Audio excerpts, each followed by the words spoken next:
കർത്താവിൻ്റെ നാമം വാഴ്ത്തപ്പെടുമാറാകട്ടെ. വളരെ അനുഗ്രഹീതമായ പാട്ടുകളൊക്കെ പഠിക്കുവാൻ ഇവിടെയുള്ള സഹോദരിമാർക്ക് കർത്താവ് നൽകുന്ന ഭാഗ്യത്തെ ഓർത്ത് കർത്താവിനെ സ്തുതിക്കുകയാണ്. പ്രത്യേകിച്ച് പഴയ പാട്ടുകളൊക്കെ അത് പഠിക്കുന്നത് വളരെ അനുഗ്രഹമാണ്. പുതിയ തലമുറയ്ക്ക് നഷ്ടപ്പെട്ടു പോയിക്കൊണ്ടിരിക്കുന്ന ഒരു വിഷയമാണ്.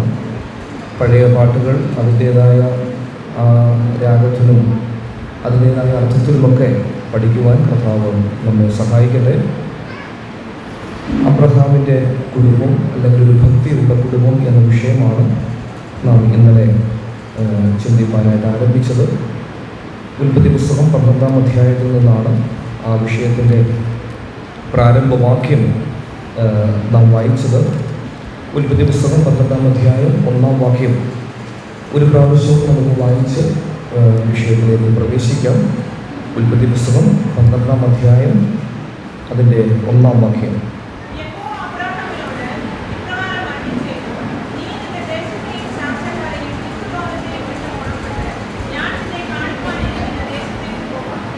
ദൈവശബ്ദം അനുസരിച്ച് യാത്ര ആരംഭിച്ച ഒരു കുടുംബമാണ് ഈ വേദഭാഗത്ത് കാണുന്നത്. കഴിഞ്ഞ രാത്രിയിൽ ആ കുടുംബത്തിൻ്റെ ഒന്നാമത്തെ പ്രത്യേകതയാണ് നാം ചിന്തിച്ചത്. ദൈവശബ്ദം അനുസരിച്ച ഒരു കുടുംബം. ഏത് വഴിയിലൂടെ പോകണമെന്നോ എങ്ങനെ പോകണമെന്നോ ഒന്നും അറിയാതെ ദൈവമുഖം മാത്രം നോക്കി വിശ്വാസത്തോടുകൂടിയാണ് അബ്രഹാം തൻ്റെ യാത്ര ആരംഭിച്ചത്.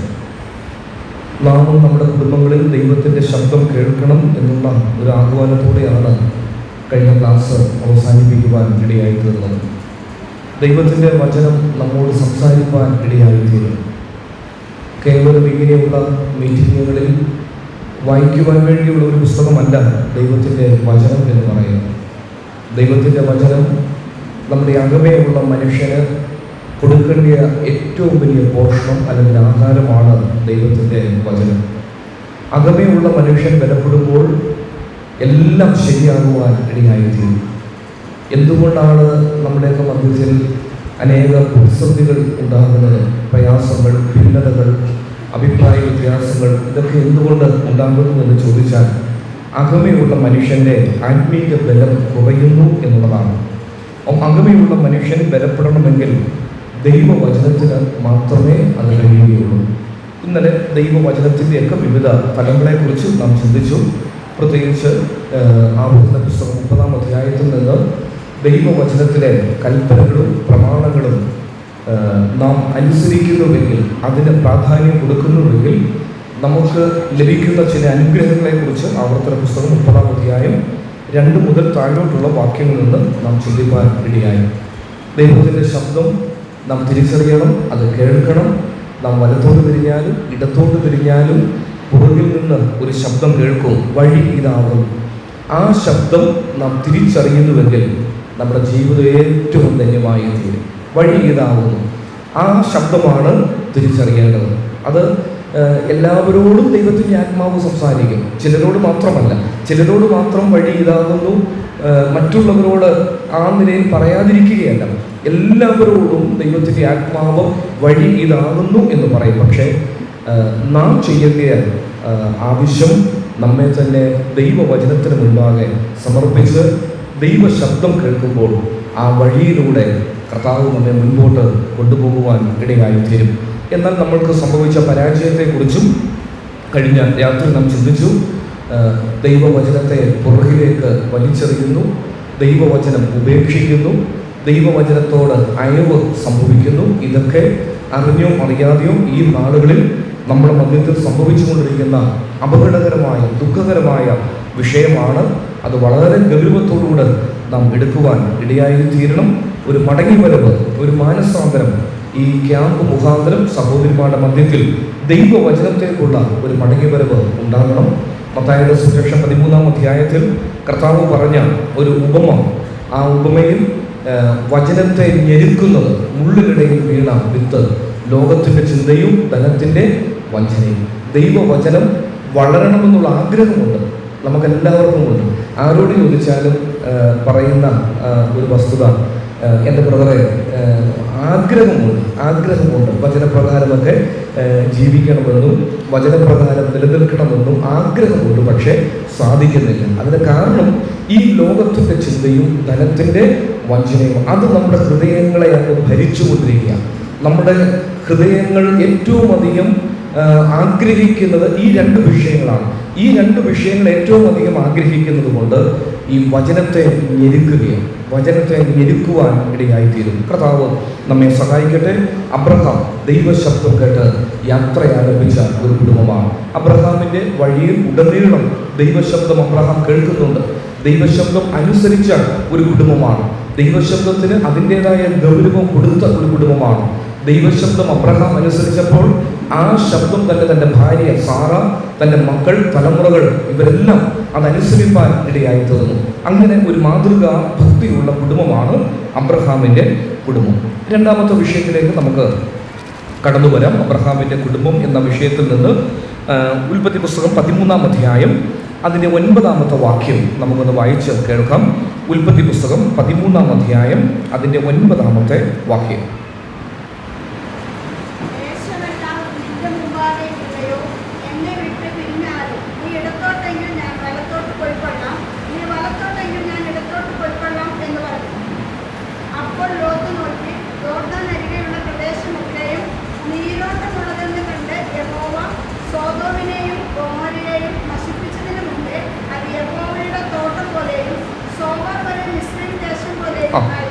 ഈ 9-ാം വാക്യത്തിൽ ഉൽപ്പത്തി പുസ്തകം 13-ാം അധ്യായം 9-ാം വാക്യത്തിൽ ഈ കുടുംബത്തിൻ്റെ രണ്ടാമത്തെ ഒരു പ്രത്യേകതയുണ്ട്. ദൈവഹിതപ്രകാരം തിരഞ്ഞെടുപ്പ് നടത്തിയ ഒരു കുടുംബമാണ്. രണ്ടാമത്തെ പോയിന്റ്, ദൈവഹിതപ്രകാരം തിരഞ്ഞെടുപ്പ് നടത്തിയ ഒരു കുടുംബം. ഒന്ന്, ദൈവശബ്ദം കേട്ട് അനുസരിച്ച് യാത്ര ആരംഭിച്ച ഒരു കുടുംബം. രണ്ട്, ദൈവഹിതപ്രകാരം തിരഞ്ഞെടുപ്പ് നടത്തിയ ഒരു കുടുംബമാണ്. അബ്രഹാമിനോടൊപ്പം തൻ്റെ സഹോദരപുത്രൻ ലോത്തും യാത്ര ആരംഭിച്ചിട്ടുണ്ട്. തൻ്റെ ഭാര്യയും അബ്രഹാമിനോടൊപ്പം ഉണ്ട്. അവർ ഒരുമിച്ചുള്ള യാത്രയാണ്. അവർ ഒരുമിച്ച് യാത്ര ചെയ്തു. 13-ാം അധ്യായത്തിൽ 5-ാം വാക്യം, അബ്രഹാമിനോട് കൂടെ വന്ന ലോത്തിനും ആടുമാടുകളും കൂടാരങ്ങളും ഉണ്ടായിരുന്നു. അവർ ഒന്നിച്ചു പാർപ്പാൻ തക്കവണ്ണം ദേശത്തിന് അവരെ വഹിച്ചുകൂടാനും സമ്പത്ത് വളരെ ഉണ്ടായിരുന്നത് കൊണ്ട് അവർക്കൊന്നിച്ചു പാർപ്പാൻ കഴിയില്ല. അവർക്കൊന്നിച്ചു പാർപ്പാൻ കഴിയാത്ത ഒരു സാഹചര്യം. ഒരുമിച്ച് യാത്ര ആരംഭിച്ചതാണ്. എന്നാൽ ചില നാളുകൾ കഴിഞ്ഞപ്പോൾ സമ്പത്ത് വർദ്ധിച്ചു. അവർക്കൊന്നിച്ചു പാർപ്പാനായിട്ട് കഴിയാത്ത ഒരു സാഹചര്യം. ആ സാഹചര്യത്തിൽ അവർ പരസ്പര ധാരണയോടുകൂടെ പിരിയുവാൻ വേണ്ടി ആഗ്രഹിക്കുക. അബ്രഹാമും ലോത്തും. എന്നാൽ അബ്രഹാമിൻ്റെ കുടുംബത്തിൻ്റെ പ്രത്യേകത, ദൈവഹിതപ്രകാരം ഒരു തിരഞ്ഞെടുപ്പ് നടത്തിയ കുടുംബമാണ്. തിരഞ്ഞെടുപ്പ് വളരെ പ്രാധാന്യമുള്ള ഒരു വിഷയമാണ് ഈ തിരഞ്ഞെടുപ്പ് എന്നുള്ളത്. ഇവിടെ ഒരു തിരഞ്ഞെടുപ്പിൻ്റെ മുൻപിലാണ് അബ്രഹാമും ലോത്തും നിൽക്കുന്നത്. രണ്ടുപേരും ബഹുസമ്പന്നരാണ്. അതുകൊണ്ടാണ് അവർക്ക് ഒന്നിച്ചു പാർപ്പാൻ കഴിയാഞ്ഞത്. ബഹുസമ്പന്നരായി നിൽക്കുകയാണ്. ആടുമാടുകൾ, കഴുതകൾ, ഒട്ടകങ്ങൾ ധാരാളമുണ്ട്. ഒന്നിച്ചു പാർപ്പാൻ അവർക്ക് കഴിയുന്നില്ല. രണ്ടുപേരും പരസ്പര ധാരണയോടുകൂടെ ഒരു തീരുമാനം, ഞങ്ങൾ എന്ത് ചെയ്യുകയാണ്, പിരിയുവാനായിട്ട്. അവർ പരസ്പരം പിരിയുവാൻ വേണ്ടി ആഗ്രഹിക്കുകയാണ്. അവിടെയാണ് തിരഞ്ഞെടുപ്പ്. ആ തിരഞ്ഞെടുപ്പിൻ്റെ മുൻപിൽ ലോത്ത് പരാജയപ്പെടുന്നതും അബ്രഹാം ദൈവഹിതപ്രകാരം തിരഞ്ഞെടുപ്പ് നടത്തുന്നതും നാം കാണുന്നുണ്ട്. എൻ്റെ പ്രിയ സഹോദരിമാരോട് ആ വിഷയം ഇങ്ങനെയൊന്ന് പറയട്ടെ. തിരഞ്ഞെടുപ്പ് എപ്പോഴും കർത്താവ് നമ്മെ ഏൽപ്പിച്ചിട്ടുള്ളതാണ്. തിരഞ്ഞെടുപ്പ് എപ്പോഴും കർത്താവ് നമ്മെ ഏൽപ്പിച്ചിട്ടുള്ളതാണ്. തിരഞ്ഞെടുപ്പ് കർത്താവ് നീ ഇന്നത് തിരഞ്ഞെടുക്കെന്ന് പറയുകയില്ല. തിരഞ്ഞെടുപ്പ് എപ്പോഴും മനുഷ്യൻ്റെ മുൻപിലാണ്. ആ തിരഞ്ഞെടുപ്പ് ഒരുപക്ഷെ ദൈവഹിതപ്രകാരവുമാകാം, മാനുഷികമായിട്ടുള്ള ബുദ്ധിക്കനുസരിച്ചുള്ള ഹിതത്തിലും ആകാം. ഈ രണ്ട് നിലയിലുള്ള തിരഞ്ഞെടുപ്പ് നമ്മുടെ മുൻപിലുണ്ട്. ഇവിടെയും വലിയ ഒരു തിരഞ്ഞെടുപ്പിൻ്റെ മുൻപിലാണ് അബ്രഹാമും ലോത്തും നിൽക്കുന്നത്. അബ്രഹാം പറയുക, ദേശമെല്ലാം നിന്റെ മുൻപാകെ ഇല്ലേ? അബ്രഹാമിൻ്റെ വാക്കാ, എന്നെ വിട്ടുപിരിഞ്ഞാലും നീ ഇടത്തോട്ടെങ്കിൽ ഞാൻ വലത്തോട്ട്, നീ വലത്തോട്ടെങ്കിൽ ഞാൻ ഇടത്തോട്ട് പോയിക്കൊള്ളാം എന്ന് പറയും. ഒരു വലിയ തിരഞ്ഞെടുപ്പിൻ്റെ മുൻപിൽ നിൽക്കുകയാണ്. ആ തിരഞ്ഞെടുപ്പിൽ അബ്രഹാം വിജയിച്ചു എന്നുള്ളത് നാം കാണുന്നുണ്ട്, ലോത്ത് പരാജയപ്പെട്ടു പോയി എന്നുള്ളതും കാണുന്നുണ്ട്. ആ വിഷയത്തിൽ നിന്ന് ചില കാര്യങ്ങൾ നമുക്ക് ഒരുമിച്ച് ചിന്തിപ്പാനായിട്ട് ആഗ്രഹിക്കുക. തിരഞ്ഞെടുപ്പ് എപ്പോഴും മനുഷ്യന്റെ മുൻപിൽ ദൈവം വെക്കും. ഉൽപ്പത്തി പുസ്തകത്തിൽ പാപത്തോടുള്ള ബന്ധത്തിൽ നമുക്കറിയാം. ഉൽപ്പത്തി പുസ്തകം 2-ാം അധ്യായം ഏദൻ തോട്ടം വളരെ മനോഹരമായ ഒരു തോട്ടമാണ്, വളരെ മനോഹരമായ ഒരു തോട്ടം. ആ തോട്ടത്തിൽ മനുഷ്യന് വേണ്ടുന്ന ഫലഭൂഷ്ടമായിട്ടുള്ള എല്ലാ വൃക്ഷങ്ങളുമുണ്ട്, എല്ലാ ഫലങ്ങളുമുണ്ട്. മനുഷ്യന് ആവശ്യത്തിലധികം ഭക്ഷിക്കുവാനുള്ള എല്ലാം ഏദൻ തോട്ടത്തിൽ ഉണ്ട്. എന്നാൽ ഒരു വൃക്ഷം, ദൈവമാണ് ആ വൃക്ഷത്തെ അവിടെ സ്ഥാപിച്ചത്. ആ വൃക്ഷത്തെ നിർത്തിയിരിക്കുന്നത് ദൈവമാണ്. ആ വൃക്ഷത്തിൻ്റെ കനി അല്ലെങ്കിൽ ഫലം ഭക്ഷിച്ചാൽ എന്ത് സംഭവിക്കും എന്നുള്ള മുന്നറിയിപ്പും ദൈവത്തിൻ്റെ വചനത്തിൽ ഉണ്ട്. അതായത് ഒരു തിരഞ്ഞെടുപ്പ്, ആദിമ കുടുംബം, ആദാം ഹൗവ, ആദിമ കുടുംബം, ഏദൻ തോട്ടം, ദൈവത്തിൻ്റെ സൃഷ്ടി, നിഷ്പാപ അവസ്ഥയിൽ ദൈവം സൃഷ്ടിച്ച ആദിമ കുടുംബം. ആദാം നിഷ്പാപ അവസ്ഥയിലാണ് ദൈവം സൃഷ്ടിച്ചത്. ആദാം കണ്ണു തുറന്നു, ദൈവത്തെ കണ്ടത്. ഹൗവയെ നിഷ്പാപ അവസ്ഥയിൽ ദൈവം സൃഷ്ടിച്ചു. ഹൗവ കണ്ണു തുറന്നു, ദൈവത്തെ കണ്ടത്. ദൈവത്തെ കണ്ടുമുട്ടിയ രണ്ട് ജീവിതങ്ങളാണ്. ഒരു വലിയ തിരഞ്ഞെടുപ്പ് നമ്മുടെ മുൻപിൽ വരികയാണ്. തോട്ടത്തിൽ മനോഹരമായിട്ടുള്ള സകല വൃക്ഷങ്ങളുമുണ്ട്, ഫലഭൂഷ്ടമായ വൃക്ഷങ്ങളാണ് ആ തോട്ടത്തിലുള്ളത് മുഴുവൻ. എന്നാൽ ഉൽപ്പത്തി പുസ്തകം 3-ാം അധ്യായത്തിൽ ആ തിരഞ്ഞെടുപ്പിൽ ഹൗവയ്ക്ക് പരാജയം സംഭവിച്ചു. പ്രത്യേകിച്ച് നമ്മുടെയൊക്കെ കുഞ്ഞുങ്ങൾ ചോദിക്കുന്ന ഒരു ചോദ്യമുണ്ട്, അങ്ങളെ ദൈവമാം ആ വൃക്ഷത്തെ അവിടെ നിർത്തിയത് കൊണ്ടല്ലേ മനുഷ്യൻ തെറ്റ് ചെയ്തത്? ശരിയാ, ന്യായമായ അവരുടെ ബുദ്ധിയിലുള്ള ഒരു ചോദ്യമാണ്. അങ്ങളെ സൺഡേ സ്കൂളൊക്കെ പഠിക്കുമ്പോൾ ഒരുപക്ഷെ നിങ്ങളോടും കുഞ്ഞുങ്ങൾ ധാരാളം പ്രാവശ്യം ആ ചോദ്യം ചോദിച്ചിട്ടുണ്ട്. ദൈവമല്ലേ ആ വൃക്ഷത്തെയും സൃഷ്ടിച്ചത്? ആ വൃക്ഷത്തെ ഈ തോട്ടത്തിൽ ദൈവം നിർത്തിയത് കൊണ്ടല്ലേ മനുഷ്യൻ തെറ്റിപ്പോകുവാൻ ഇടയായത്? എന്നാൽ ഒരു വിഷയം പറയട്ടെ, തിരഞ്ഞെടുപ്പ് എപ്പോഴും മനുഷ്യന്റെ മുൻപിലാണ്.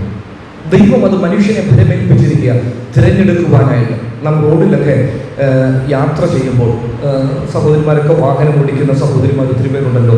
ഒത്തിരി സൈൻ ബോർഡുകളുണ്ട്, ഒത്തിരി സൈൻ ബോർഡുകൾ. ആ ഓരോ ബോർഡിനും ഓരോ അർത്ഥമുണ്ട്. ഒന്നുകിൽ നല്ലൊരു വളമുള്ളപ്പോൾ, ഇല്ലെങ്കിൽ ഹമ്പുള്ളപ്പോൾ, ഇല്ലെങ്കിൽ സ്കൂളോ അല്ലെങ്കിൽ മറ്റ് ഗവൺമെൻറ് സ്ഥാപനങ്ങളൊക്കെ ഉള്ളപ്പോൾ അനേക സൈൻ ബോർഡുകളുണ്ട്. ഇനി റോഡിൽ എന്തെങ്കിലും അറ്റകുറ്റപ്പണികൾ നടക്കുന്നുണ്ടെങ്കിൽ സൈൻ ബോർഡുകളുണ്ട്. എന്തിനു വേണ്ടി ഈ സൈൻ ബോർഡുകൾ? അത് തിരഞ്ഞെടുക്കുവാൻ വേണ്ടിയാണ്. മുൻപോട്ട് പോകുമ്പോൾ ആ സൈൻ ബോർഡ് കണ്ട് എൻ്റെ ഭാഗത്ത് ഞാനാ തിരഞ്ഞെടുക്കേണ്ടത്. വാഹനത്തിന്റെ സ്പീഡ് കുറയ്ക്കണോ വേണ്ടായോ? വാഹനത്തിന്റെ സ്പീഡ് കുറയ്ക്കണോ വേണ്ടായോ? അത് തിരഞ്ഞെടുപ്പ് എനിക്കുള്ളതാണ്. അല്ലാതെ നിയമത്തിന്റെ അധികാരികൾ കൈ കാണിച്ച് അവിടെ നിർത്തിയതിനു ശേഷം വാഹനം പെയ്യപ്പോൾ അവർ പറയും സൈൻ ബോർഡുകൾ അവിടെയുണ്ട്. ദൈവവചനത്തിൽ അനേക സൈൻ ബോർഡുകളുണ്ട്. ദൈവവചനത്തിൽ അനേക മുന്നറിയിപ്പുകളുണ്ട്. ദൈവവചനത്തിൽ അനേക വ്യക്തി ജീവിതങ്ങൾക്കൊക്കെ സംഭവിച്ച തിരഞ്ഞെടുപ്പിനോടുള്ള ബന്ധത്തിൽ സംഭവിച്ച പരാജയങ്ങൾ എഴുതി വെച്ചിട്ടുണ്ട്. എന്തിനു വേണ്ടിയാണ്? നമ്മുടെയും ജീവിതത്തിൽ തിരഞ്ഞെടുപ്പിന് വളരെ പ്രാധാന്യമുണ്ട്. പ്രത്യേകിച്ച് ഒന്ന്, പാപത്തോടുള്ള ബന്ധത്തിന് ഒരു തിരഞ്ഞെടുപ്പ് എന്ന് പറഞ്ഞ് മുൻപോട്ട് പോകട്ടെ. പാപത്തോടുള്ള ബന്ധത്തിൽ ഹൗവയ്ക്ക് തെറ്റ് സംഭവിച്ചു, പരാജയം സംഭവിച്ചു. ഹൗവയുടെ തിരഞ്ഞെടുപ്പിൽ സംഭവിച്ച പരാജയമാണ് സകല മാനവ സമൂഹവും എന്ത് ചെയ്യുന്നത്? പാപത്തിന് അടിമപ്പെട്ടു പോയത്. കയ്യിനോട് ദൈവത്തിന്റെ ആത്മാവ് പറയുന്നുണ്ട്, എന്താ? പാപം നിന്റെ വാതിക്കൽ കിടക്കുന്നു. തിരഞ്ഞെടുപ്പ് കയ്യില, പാപം നിന്റെ വാതിക്കൽ കിടപ്പുണ്ട്. നിനക്ക് തിരഞ്ഞെടുക്കാം. നിന്റെ സഹോദരനെ കൊല്ലുവാൻ ആദ്യത്തെ കൊലപാതകനായി കയ്യിൽ തീരുന്നു, ആദ്യത്തെ രക്തസാക്ഷിയായി ഹാബേൽ തീരുന്നു. എന്നാൽ അതിനു മുൻപ് പറയുന്നു, പാപം നിന്റെ വാതിക്കൽ കിടപ്പുണ്ട്. ഇന്ന് പകൽ സഹോദരിമാരോടും യുവ സഹോദരിമാരോടും ഇങ്ങനെ പറയട്ടെ, പാപം നമ്മുടെ വാതിക്കൽ കിടക്കുകയാണ്. പാപം വാതിക്കൽ കിടക്കുക. തിരഞ്ഞെടുപ്പ് മനുഷ്യന് വെച്ചിട്ടുള്ളതാണ്. ഉൽപ്പത്തി പുസ്തകം 39-ാം അധ്യായത്തിലേക്ക് വരുമ്പോൾ നാം യോസേഫിനെ കുറിച്ച് അവിടെ വായിക്കുന്നുണ്ട്. ഉൽപ്പത്തി പുസ്തകം 39-ാം അധ്യായം നമുക്കെല്ലാവർക്കും അറിയാവുന്ന വിഷയം തന്നെയാണ്. ഉൽപ്പത്തി പുസ്തകം 39-ാം അധ്യായം അതിൻ്റെ 9 മുതൽ താഴോട്ടുള്ള വാക്യങ്ങളിലാണ് ആ യോസേഫിൻ്റെ ചരിത്രം നാം വായിക്കുന്നത്. അവിടെ ഒരു പാപത്തിൻ്റെ വലിയ പ്രലോഭനം യോസേഫിൻ്റെ മുൻപിൽ വന്ന് നിൽക്കുകയാണ്. യോസേഫ് യൗവനക്കാരനാണ്. യോസേഫിന്റെ മുൻപിൽ പാപത്തിന്റെ വലിയൊരു പ്രലോഭനം വന്നു നിൽക്കുകയാണ്. ആ പ്രലോഭനത്തിന്റെ മുൻപിൽ, ആ പാപത്തിന്റെ പ്രലോഭനത്തിന് മുൻപിൽ യോസേഫ് ഉചിതമായ ഒരു തീരുമാനം എടുക്കുന്നത്. ഹൗവ പരാജയപ്പെട്ടു പോയി. ആദിമ കുടുംബം ആ തിരഞ്ഞെടുപ്പിൽ പരാജയപ്പെട്ടത് കൊണ്ടാണ് മാനവ സമൂഹം, സകല കുടുംബങ്ങളും പരാജയപ്പെട്ടു പോകുവാൻ ഇടയായി തീർന്നത്. നാം മുൻപോട്ട് വരുമ്പോൾ യോസേഫ് ഒരു യൗവനക്കാരനാ, 10, 20, 21 വയസ്സുള്ള ഒരു യൗവനക്കാരനാ. വലിയൊരു തിരഞ്ഞെടുപ്പിന്റെ മുൻപിൽ യോസേഫ് നിൽക്കുകയാണ്. ഒരു ഭാഗത്ത് പോത്തിഫറിന്റെ ഭാര്യ പാപത്തിന്റെ പ്രലോഭനമായി യോസേഫിന്റെ മുൻപിൽ നിൽക്കുന്നു.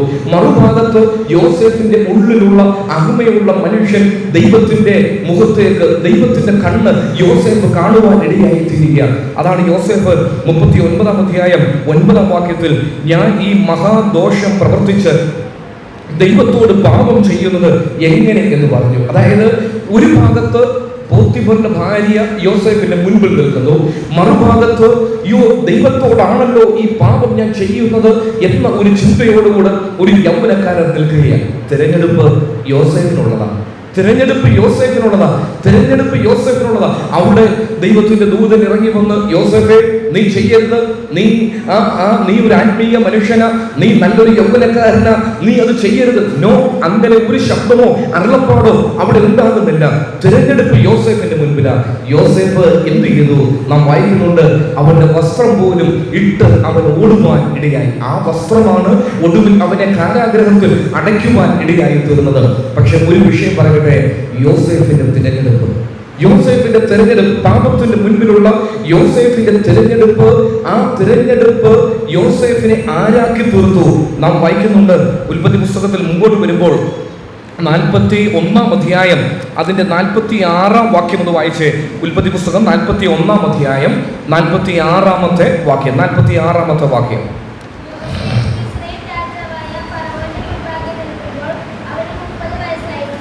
ഫറവോന്റെ മുൻഭാഗം നിൽക്കുമ്പോൾ യോസേഫിന് 30 വയസ്സായിരുന്നു. എന്തുകൊണ്ട്? ആ തിരഞ്ഞെടുപ്പിൽ യോസേഫ് പരാജയപ്പെട്ടു പോയിരുന്നെങ്കിൽ യോസേഫിന്റെ ചരിത്രം 39 അധ്യായം കൊണ്ട് അവസാനിച്ചേനെ. ഇത് പരാജയപ്പെടാത്തത് കൊണ്ട്, അതായത് ആ പോത്തിഫറിന്റെ ഭാര്യയുടെ മുൻപിൽ, പ്രലോഭനത്തിന് മുൻപിൽ, പാപത്തിന്റെ പ്രലോഭനത്തിന് മുൻപിൽ യോസേഫിന്റെ തിരഞ്ഞെടുപ്പ് പരാജയപ്പെട്ടു പോകാഞ്ഞത് കൊണ്ട് നാം വായിക്കുന്നുണ്ട്, യോസേഫിനെ ദൈവം എത്രയധികം ഉയർത്തുവാൻ ഇടയായി. അവൻ ഫറവോന്റെ മുൻപിൽ നിൽക്കുമ്പോൾ 30 വയസ്സ്. എന്തുകൊണ്ടാ യോസേഫിനോട് ഇങ്ങനെ ഒരു ചോദ്യം ചോദിക്കാം? 30 വയസ്സേ ഉള്ളൂ, യോസേഫേ, നീ ഫറവോന്റെ മുൻപിൽ വരാൻ കാരണമെന്ത്? യോസേഫ് പറയും, പോത്തിഫറിന്റെ ആ ഭാര്യയുടെ പ്രലോഭനത്തിന് മുമ്പിൽ നിന്ന് ഞാൻ ഓടിയത് കൊണ്ടാണ്. കാരണം ഓടിയത് കൊണ്ടാണ് ആ വസ്ത്രം നിമിത്തം അവൻ കാരാഗ്രഹത്തിലാക്കപ്പെട്ടു. ആ കാരാഗ്രഹത്തിൽ കിടക്കുമ്പോഴാണ് അപ്പക്കാരുടെയും പാനപാത്രക്കാരുടെയും പ്രമാണിമാര് കാരാഗ്രഹത്തിൽ ഉണ്ടായിരുന്നു. ഒടുവിൽ ആ പ്രമാണിയാണ് യോസേഫിനെ ഫറവോന്റെ മുൻപിൽ പരിചയപ്പെടുത്തുന്നത്. ഫറവോൻ യോസേഫിനെ കൊട്ടാരത്തിൽ കൊണ്ടുവരുവാൻ പറയുന്നു. 30 വയസ്സ്. ഒരു തിരഞ്ഞെടുപ്പ് നാം വായിക്കുന്നുണ്ട്. ഉൽപ്പത്തി പുസ്തകം 49 അധ്യായത്തിലേക്ക് വരുമ്പോൾ യോസേഫിനെ കുറിച്ച് തന്റെ പിതാവ് പറയുന്ന ഒരു വലിയ സാക്ഷ്യമുണ്ട്. യോസേഫിനെ കുറിച്ച് ഉൽപ്പത്തി പുസ്തകം 49 അധ്യായം അതിന്റെ 22 വാക്യത്തിലാണ്, യോസേഫ് ഫലപ്രദമായ ഒരു വൃക്ഷം. യോസേഫിനെ കുറിച്ച് തന്റെ പിതാവ് പറയുന്ന, യാക്കോബ് പറയുന്ന ഒരു സാക്ഷ്യമാണ്, യോസേഫ് ഫലപ്രദമായ ഒരു വൃക്ഷം, നീരുറവിനരികെ ഫലപ്രദമായ ഒരു വൃക്ഷം തന്നെ. ഇതിന്റെ എല്ലാം ആരംഭം ആ തിരഞ്ഞെടുപ്പിന് മുൻപിലാണ്. ആ തിരഞ്ഞെടുപ്പിൽ യോസേഫ് പരാജയപ്പെട്ടു പോയിരുന്നെങ്കിൽ യോസേഫിന്റെ ചരിത്രം അവിടെ കൊണ്ട് അവസാനിച്ചു. എന്റെ പ്രിയ യുവ സഹോദരിമാരോട്, ഒത്തിരി യുവ സഹോദരിമാരൊക്കെ ഉണ്ടല്ലോ, ഇങ്ങനെ പറയട്ടെ, പാപത്തിന്റെ പ്രലോഭനത്തിന്റെ മുൻപിൽ ഒരു ഉറച്ച തീരുമാനം എടുക്കേണ്ടത് വളരെ ആവശ്യമാണ്. ഒരു ഉറച്ച തീരുമാനം ആ യൗവനക്കാരനായ യോസേഫ് എടുത്തതുപോലെയുള്ള ഒരു ഉറച്ച തീരുമാനം പാപത്തിന്റെ പ്രലോഭനത്തിന്റെ മുൻപിൽ നാം എടുക്കേണ്ടത് ആവശ്യമാണ്. നാം ഈ ദിവസങ്ങളിലൊക്കെ ക്യാമ്പിൽ, ഗ്രൂപ്പ് ക്ലാസ്സിലൊക്കെ ചിന്തിക്കുന്ന വിഷയം ദാനിയേലിന്റെ പുസ്തകമാണല്ലോ. ദാനിയേലിന്റെ പുസ്തകം 1 അധ്യായം 8 വാക്യത്തിൽ ഒരു തിരഞ്ഞെടുപ്പിന്റെ മുൻപിലാണ് ദാനിയേൽ നിൽക്കുന്നത്. ഒരു തിരഞ്ഞെടുപ്പ്, എന്തും തിരഞ്ഞെടുക്കാം. അതായത് കൊട്ടാരത്തിൽ രാജാവിന്റെ ഭോജനം ഒരു ഭാഗത്തുണ്ട്, പച്ചവെള്ളവും ശാഖപദാർത്ഥവും വേറൊരു ഭാഗത്തുണ്ട്. ഒരു തിരഞ്ഞെടുപ്പിന് മുൻപിൽ ദാനിയേൽ നിൽക്കുകയാണ്. ശദ്രക്കും മേശക്കും അബേദ്നെഗോവും ദാനിയേലും ഒരുമിച്ച് നിൽക്കുകയാണ്. എന്റെ പ്രിയ സഹോദരിമാരോട് ഇങ്ങനെ പറയട്ടെ, ആ ഉറച്ച തീരുമാനത്തിന്റെ മുമ്പിൽ ദാനിയേലിന്റെ ഉറച്ച തീരുമാനം, അതായത് രാജാവിന്റെ ഭോജനം എനിക്ക് വേണ്ട, രാജാവിന്റെ ഭോജനം എനിക്ക് വേണ്ട, പച്ചവെള്ളവും ശാഖപദാർത്ഥവും മാത്രം മതി. ആ തീരുമാനമല്ലേ ദാനിയേലിനെ ബാബിലോണിൽ ഇത്രയധികം ഉന്നതനാക്കിയത്? ആ തീരുമാനമാണ്. അതായത് ആ ഒരൊറ്റ ദാനിയേലിന്റെ ഉയർച്ചയുടെ പിൻപിലെ ഒന്നാമത്തെ പടി എന്ന് പറയുന്നത് ഈ ഒരൊറ്റ തീരുമാനം, ആ ഒരു തിരഞ്ഞെടുപ്പ്. അതായത് രാജാവിന്റെ ഭോജനമുണ്ട്, മറുഭാഗത്ത് ശാഖപദാർത്ഥവും പച്ചവെള്ളവും ഉണ്ട്. ഇതിൽ ഏത് തിരഞ്ഞെടുക്കണം? ദാനിയേൽ പറഞ്ഞു, ശാഖപദാർത്ഥവും പച്ചവെള്ളവും 10 ദിവസം എനിക്ക് തന്നുകൊള്ളുക, രാജാവിന്റെ ഭോജനം ഞങ്ങൾക്ക് വേണ്ട. ആ ഒരു തീരുമാനം, ആ ഒരു തിരഞ്ഞെടുപ്പാണ് നാം ദാനിയേലിനെ കുറിച്ച് തിരുവെഴുത്തിൽ വായിക്കുന്നുണ്ട്. ദാനിയേലിന്റെ പുസ്തകം 10-ാം അധ്യായം അതിന്റെ 11-ാമത്തെ വാക്യത്തിൽ എന്താ വായിക്കുന്നത്? ദാനിയേലിന്റെ പുസ്തകം 10-ാം അധ്യായം അതിന്റെ 11-ാമത്തെ വാക്യം. ദാനിയേലിന്റെ പുസ്തകം 10-ാം അധ്യായം അതിന്റെ 11-ാമത്തെ വാക്യം. ഏറ്റവും പ്രിയ പുരുഷനായ ദാനിയേലേ, ഏറ്റവും പ്രിയ പുരുഷനായ ദാനിയേലേ. ഇതിന്റെ കാരണം എന്താ? ഈ ഒരു തിരഞ്ഞെടുപ്പാണ്. 1-ാം അധ്യായം അതിന് 8 മുതൽ താഴോട്ടുള്ള വാക്യങ്ങളിൽ ദാനിയേലിന്റെ ആ ഒരു തിരഞ്ഞെടുപ്പാണ് ദാനിയേലിന്റെ ജീവിതത്തെ ഇത്രയധികം ഉയർത്തിയത്. പ്രിയ സഹോദരിമാരോട് ആ വിഷയം ഇങ്ങനെ പറയട്ടെ, പാപത്തിന്റെ മുൻപിൽ വരുമ്പോഴുള്ള തിരഞ്ഞെടുപ്പ്, ജീവിതത്തിൽ ചില ഭൗതിക സാഹചര്യങ്ങൾ വരുമ്പോൾ ഉള്ള തിരഞ്ഞെടുപ്പ്, ചില ഭക്ഷണങ്ങളുടെ മുൻപിലുള്ള തിരഞ്ഞെടുപ്പ്, അതാ ദാനിയേലിന് സംഭവിച്ചത്. രാജാവിന്റെ ഭോജനം, മറുഭാഗത്ത് പച്ചവെള്ളവും ശാഖപദാർത്ഥവും. ദാനിയേലും ശദ്രക്കും മേശക്കും അബേദ്നെഗോവും ഒരു ഉറച്ച തീരുമാനത്തോടുകൂടെ ഒരു തിരഞ്ഞെടുപ്പ് നടത്തുകയാണ്. ഞങ്ങൾക്ക് ശാഖപദാർത്ഥവും പച്ചവെള്ളവും തന്നുകൊള്ളട്ടെ. ആ തിരഞ്ഞെടുപ്പിന് മുൻപിൽ അവർ വിജയിക്കുവാൻ ഇടയായിത്തീർന്നു. നാം മോശയെ കുറിച്ച് എബ്രായ ലേഖനം 11-ാം അധ്യായം അതിന് 24-ാം വാക്യത്തിൽ വായിക്കുന്നുണ്ട്. എബ്രായ ലേഖനം 11-ാം അധ്യായം അതിന്റെ 24-ാം വാക്യം ഒന്ന് വായിച്ചു. 24-ാം വാക്യം.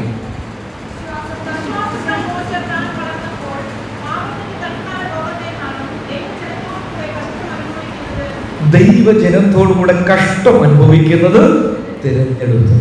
മോശയെ കുറിച്ച് വായിക്കുന്നത്, പാപത്തിന്റെ തൽക്കാല ഭോഗത്തെക്കാളും ദൈവജനത്തോടുകൂടെ കഷ്ടം അനുഭവിക്കുന്നത് തിരഞ്ഞെടുത്തു.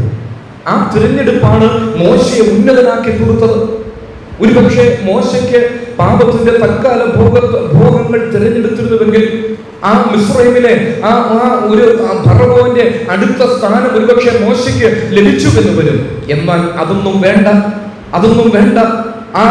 അതൊക്കെ കേവലം നശ്വരമായിട്ടുള്ളതാണെന്ന് ചിന്തിച്ചുകൊണ്ട് ദൈവജനത്തോടുകൂടെ കഷ്ടം അനുഭവിക്കുന്നത് മോശ തിരഞ്ഞെടുത്തു. ആ തിരഞ്ഞെടുപ്പ് മോശയെ അനുഗ്രഹിക്കുവാൻ ഇടയായി. നാം വായിച്ച വേദഭാഗത്തേക്ക് തന്നെ നമുക്ക് മടങ്ങി വരാം. ഉൽപ്പത്തി പുസ്തകം 13-ാം അധ്യായമാണ്.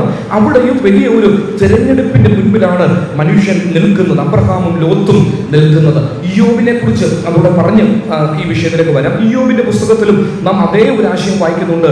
ഇയ്യോബിന്റെ പുസ്തകം 13-ാം അധ്യായം അതിന്റെ 15-ാമത്തെ വാക്യം. ഇയ്യോബിന്റെ കഷ്ടതയുടെ നടുവിൽ ഇയ്യോബിന്റെ ഒരു തിരഞ്ഞെടുപ്പ് അവിടെ വായിക്കുന്നുണ്ട്. ഇയ്യോബിന്റെ പുസ്തകം 13-ാം അധ്യായം അതിന്റെ 15-ാമത്തെ വാക്യം.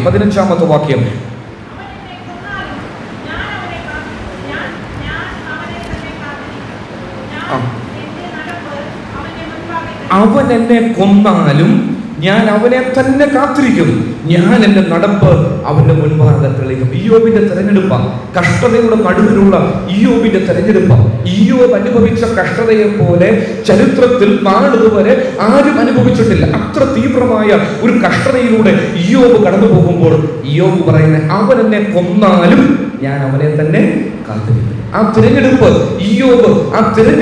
ഇയ്യോബ് വിജയിക്കുവാൻ ഇടയായി തീർന്നു. 13-ാം അധ്യായത്തിലേക്ക് വരുമ്പോൾ ഒരു ഭൗതികമായ വിഷയത്തിന്റെ മുൻപിലുള്ള ഒരു തിരഞ്ഞെടുപ്പിനെ കുറിച്ചാണ് നാം കാണുന്നത്. ആ തിരഞ്ഞെടുപ്പ് എപ്പോഴും ദൈവം മനുഷ്യന്റെ മുൻപാകെയാണ് വെക്കുന്നത്. അത് മനുഷ്യന് തിരഞ്ഞെടുക്കാം. ആ തിരഞ്ഞെടുപ്പ് മനുഷ്യന് മാത്രമുള്ളതാണ്.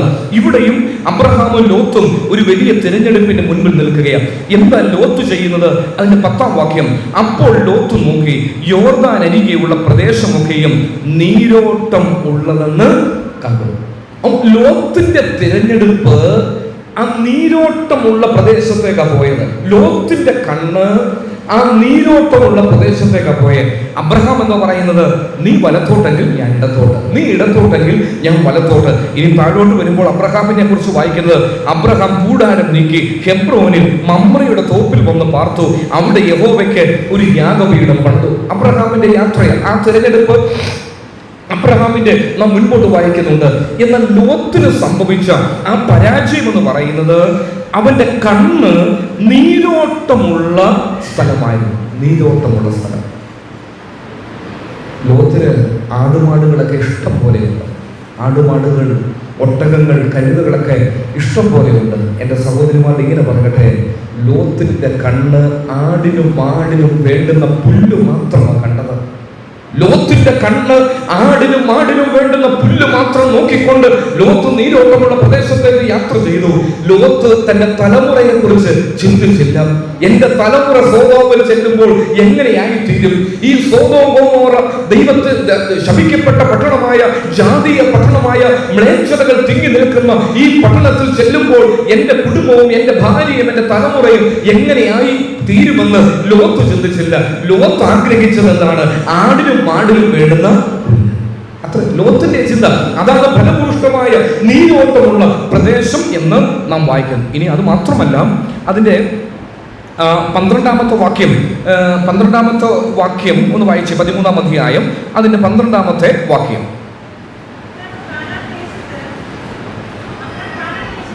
13 വായിച്ചു.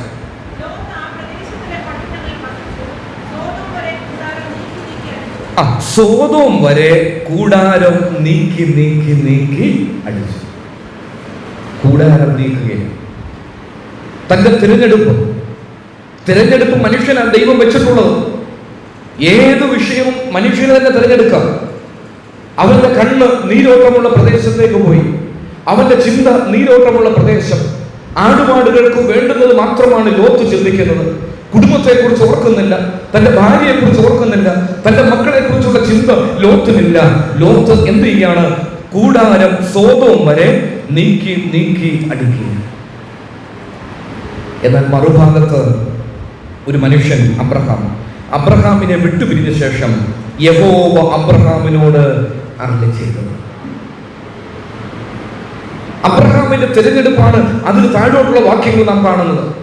എന്റെ പ്രിയ സഹോദരിമാരോട് ആ വിഷയത്തിൽ നിന്നുകൊണ്ട് 1-2 കാര്യങ്ങൾ പറഞ്ഞ് മുൻപോട്ട് പോകട്ടെ. ഭൗതികമായ വിഷയത്തിന്റെ മുൻപിൽ നാം തിരഞ്ഞെടുപ്പ് വളരെ ശ്രദ്ധയോടുകൂടെ വേണം നാം കാര്യങ്ങൾ ചെയ്യുവാൻ. കേവലം ഭൗതികം മാത്രം നമ്മുടെ ഉള്ളിൽ വന്നാൽ, കണ്ണുകൾക്ക് ഭൗതികം മാത്രമായി തീർന്നാൽ അടുത്ത ഒരു തലമുറ എവിടെ പോകും എന്നുള്ളത് വളരെ ഗൗരവത്തോടുകൂടെ നാം ചിന്തിക്കേണ്ട ഒരു വിഷയമാണ്. ഇവിടെയും ലോത്തിന് സംഭവിച്ച പരാജയം അത് മാത്രമാണ്.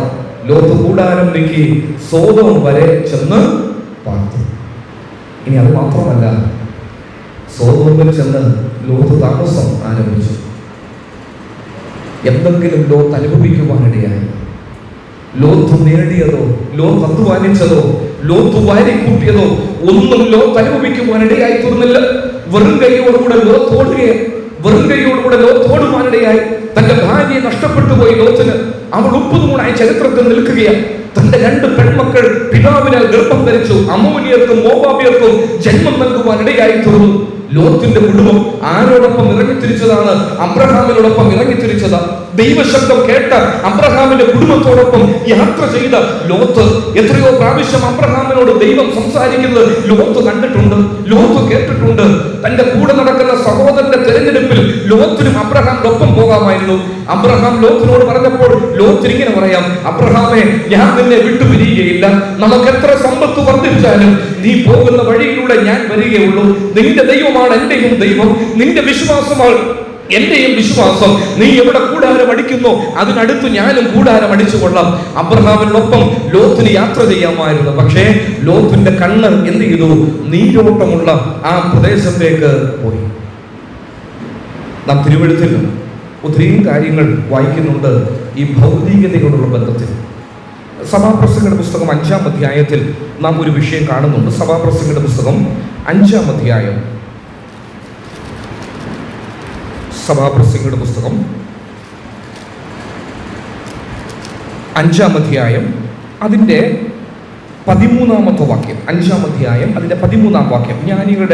ജ്ഞാനിയായ ശലോമോൻ പറയുന്ന ഒരു വേദഭാഗമാണ്. സഭാപ്രസംഗിയുടെ പുസ്തകം 5-ാം അധ്യായം അതിൻ്റെ 13-ാമത്തെ വാക്യം.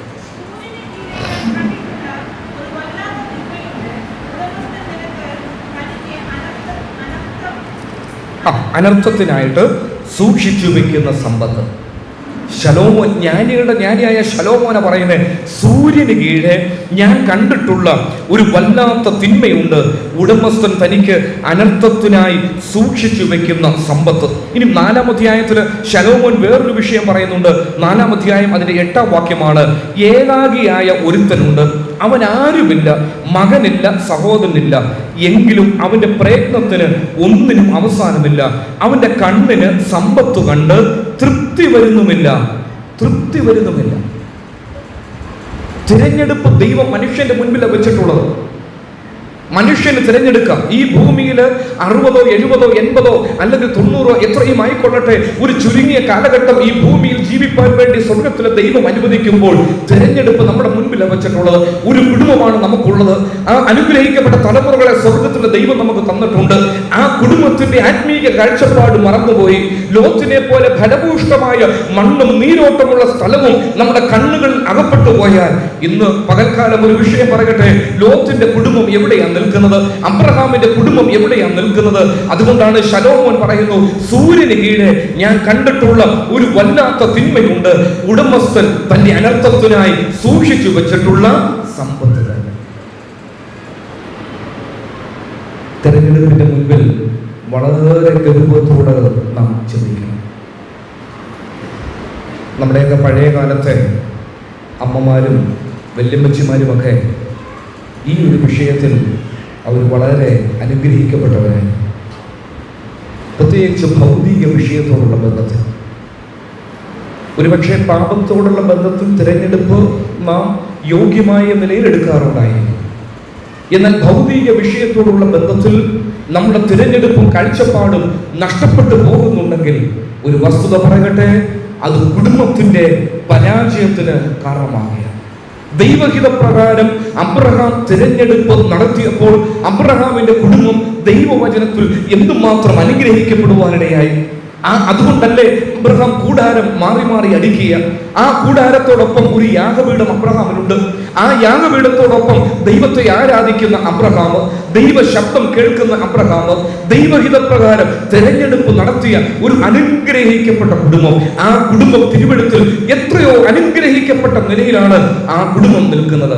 എന്നാൽ ആ കുടുംബത്തോടൊപ്പം തന്നെ യാത്ര ആരംഭിച്ച ലോത്തിന്റെ കുടുംബത്തിന് സംഭവിച്ച പരാജയമാണ് ഉൽപ്പത്തി പുസ്തകം 13-ാം അധ്യായത്തിൽ നാം കാണുവാൻ ഇടയാണ്. ആ പരാജയം ഉൽപ്പത്തി പുസ്തകം 19-ാം അധ്യായത്തിലാണ് നാം കാണുന്നത്. അതിന്റെ 19-ാം അധ്യായം, ആ 2 ദൂതന്മാർ വൈകുന്നേരത്ത് സോദോമിൽ എത്തി. ലോത്ത് സോദോം പട്ടണത്തിന്റെ വാതിൽക്കൽ ഇരിക്കുകയായിരുന്നു. അവരെ കണ്ടിട്ട് ലോത്ത് എഴുന്നേറ്റെതിരെ ചെന്നു, നിലം വരെ കുനിഞ്ഞ് നമസ്കരിച്ചു.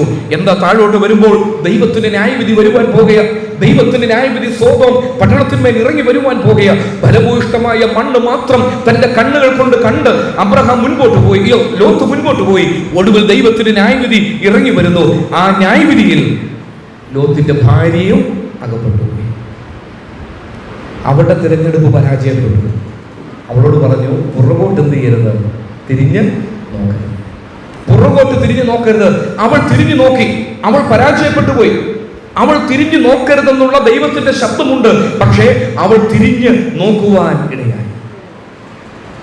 നാം സങ്കീർത്തനം 39-ന്റെ 6-ാം വാക്യം ദാവീദ് പറയുന്ന ഒരു വാക്ക് ഉണ്ട്. 39-ാം സങ്കീർത്തനം അതിന്റെ 6-ാം വാക്യം.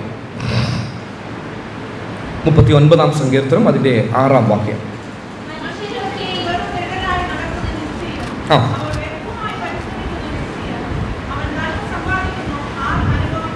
അവൻ ധനം സമ്പാദിക്കുന്നു, ആരനുഭവിക്കും എന്ന് അറിയില്ല.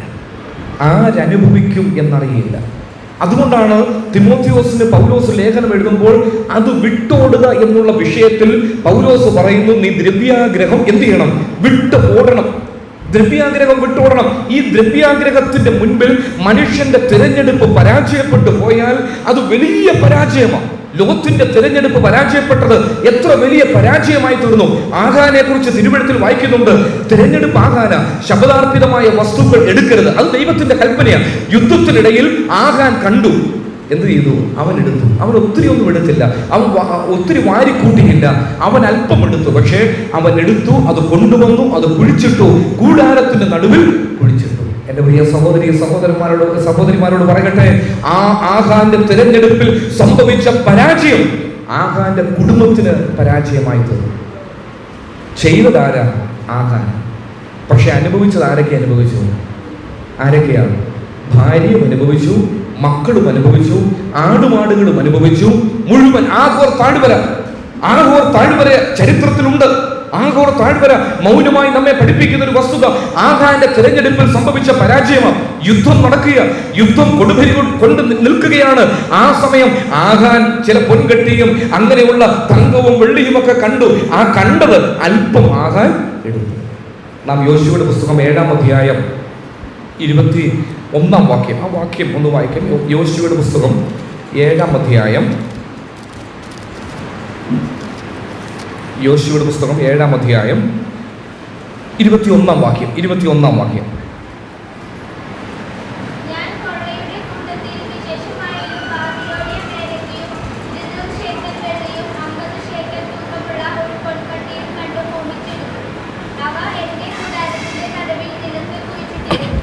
അവിടെ കണ്ടു, മോഹിച്ചു, എടുത്തു, എന്ത് ചെയ്തു?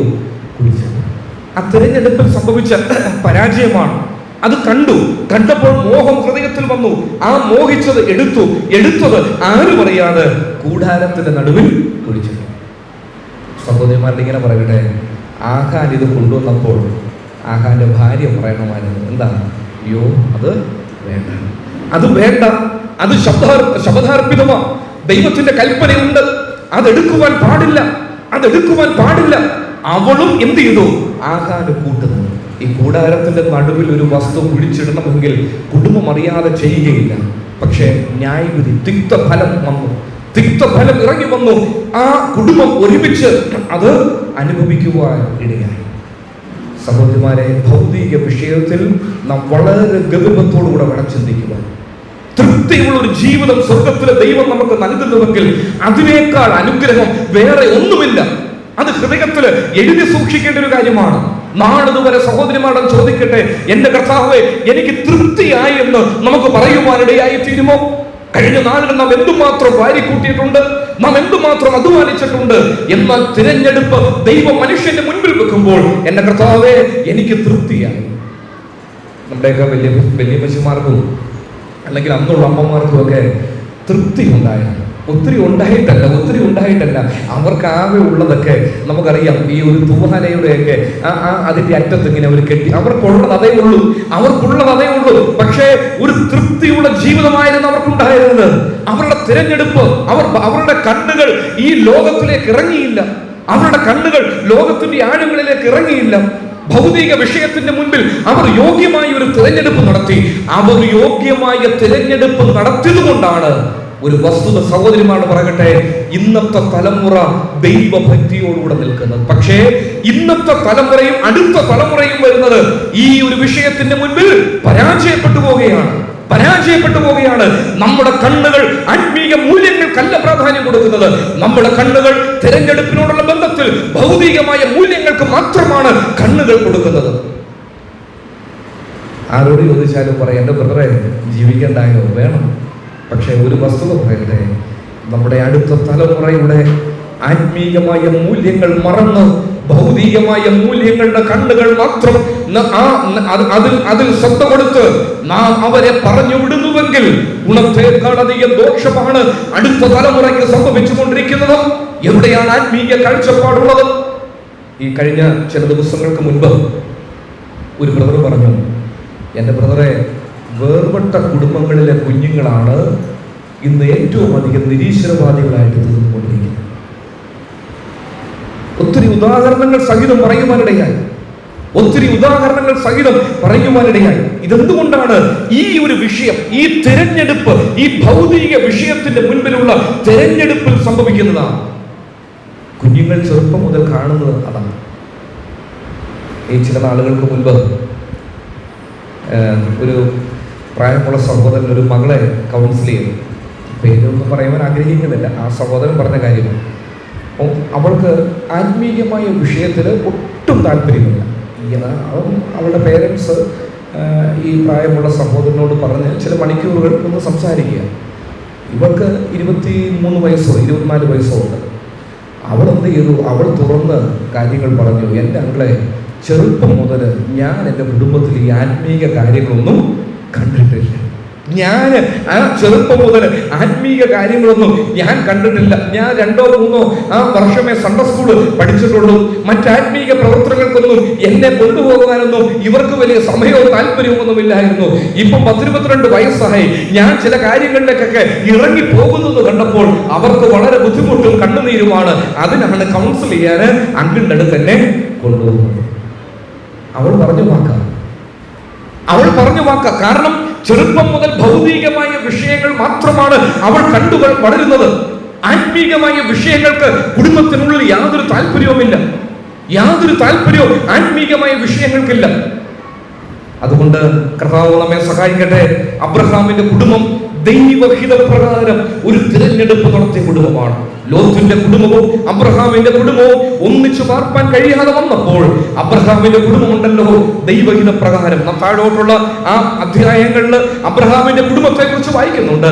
അവൻ ഏതെല്ലാം വഴിയിലൂടെ പോയോ? അബ്രഹാം ബഹുസമ്പന്നന.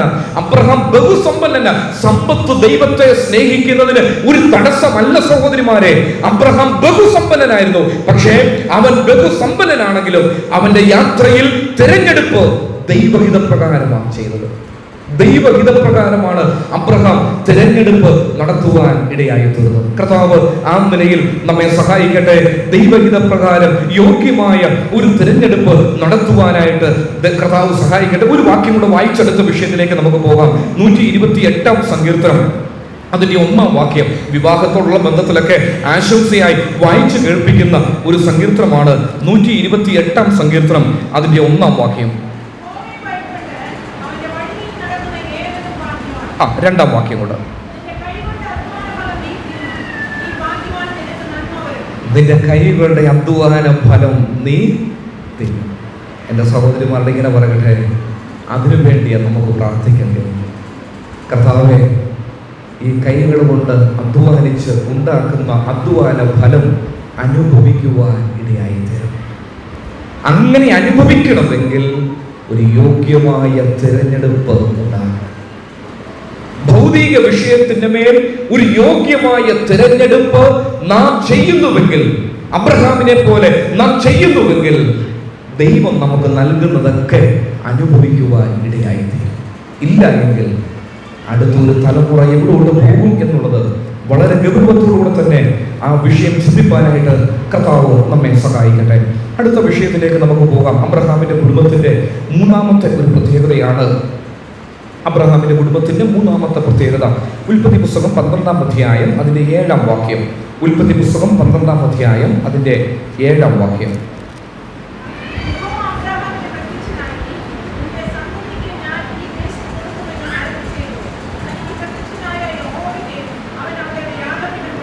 ആ 21-ാം അധ്യായം അതിന്റെ 3-ാം വാക്യം.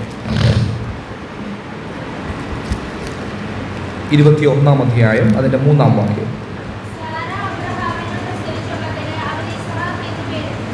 സാറ അബ്രഹാമിന് പ്രസവിച്ച മകന് അവന് ഇസ്ഹാക്ക് എന്ന് പേരിട്ടു.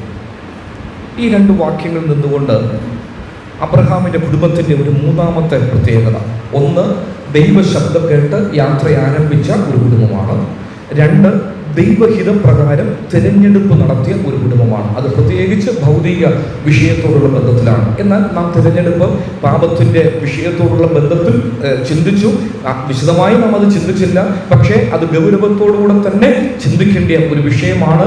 പാപത്തോടുള്ള ബന്ധത്തിൽ നാം തിരഞ്ഞെടുപ്പ് വളരെ ഗൗരവത്തോടുകൂടെ ചെയ്യേണ്ട ഒരു വിഷയമാണ്. പാപം നമ്മുടെ വാതിക്കലുണ്ട്. അതിന്റെ ആഗ്രഹം നമ്മോടാണ്. ഏതൊരു വ്യക്തിയെ തകർക്കണോ അതാണ് പാപത്തിന്റെ ആഗ്രഹം. നാം എത്രത്തോളം ദൈവസന്നിധിയിൽ അടുക്കുമോ അത്രത്തോളം സാത്താൻ നമ്മുടെ പിന്നാലെയുണ്ട്. നാം എത്രത്തോളം ആത്മീകമായി ശക്തിപ്പെടുമോ അത്രത്തോളം സാത്താൻ നമ്മുടെ പിന്നാലെ വരും, നമ്മളെ തകർത്തു കളയുവാനായി. അതുകൊണ്ട് പാപം നമ്മുടെ വാതുക്കലുണ്ട്. ഒരുപക്ഷെ അടുത്ത് ചുവടെടുത്ത് വെക്കുന്നത് പാപത്തിലേക്കാണോ എന്ന് നമുക്കറിഞ്ഞുകൂടാ. അത്രമാത്രം പാപം നമ്മുടെ വാതുക്കൽ ഉണ്ട്. പക്ഷേ തെരഞ്ഞെടുപ്പ്, എൻ്റെ സഹോദരിമാരെ, വളരെ ഗൗരവത്തോടെ പറയട്ടെ, തെരഞ്ഞെടുപ്പ് നാം ചെയ്യുമ്പോൾ, പാപത്തോടുള്ള ബന്ധത്തിൽ നാം തെരഞ്ഞെടുപ്പ് നടത്തുമ്പോൾ വളരെ ഗൗരവത്തോട് ആലോചിച്ച്, യോസേഫിനെ പോലെ അവനൊരു മാതൃകാ പുരുഷനാണ്. തന്റെ യൗവനകാലത്ത് പാപത്തിന്റെ പ്രലോഭനം മുൻപിൽ വന്നപ്പോൾ യോസേഫ് എന്ത് ചെയ്തു? ആ പ്രലോഭനത്തിന്റെ മുൻപിൽ ഒരു യോഗ്യമായ തെരഞ്ഞെടുപ്പ്. ആ തെരഞ്ഞെടുപ്പിന്റെ മുൻപിൽ കാരാഗ്രഹം കിട്ടിയെങ്കിലും എല്ലാവരും യോസേഫിനെ മറന്നുവെങ്കിലും ദൈവം അവനോട് കൂടെ ഉണ്ടായിരുന്നു. ആ യോസേഫ് ഫറവോന്റെ മുൻപിൽ വരുന്നു. ഒടുവിൽ മിസ്രയീമിന്റെ മന്ത്രിയായി തീരുന്നു. ഒടുവിൽ പിതാവ് യോസേഫിനെ കുറിച്ച് പറയുന്നു, ഇവൻ ഫലപ്രദമായ ഒരു പുരുഷൻ. കർത്താവ് ആ നിലയിൽ നമ്മെ സഹായിക്കട്ടെ. മൂന്നാമത്തെ വിഷയം എന്ന് പറയുന്നത് ദൈവികമായ പദ്ധതിക്ക് വേണ്ടി ക്ഷമയോടെ കാത്തിരുന്ന ഒരു കുടുംബമാണ്. മൂന്നാമത്തെ വിഷയം, ഈ കുടുംബത്തിന്റെ മൂന്നാമത്തെ ഒരു പ്രത്യേകത, ദൈവികമായ പദ്ധതിക്ക് വേണ്ടി ക്ഷമയോടുകൂടെ കാത്തിരുന്ന ഒരു കുടുംബം.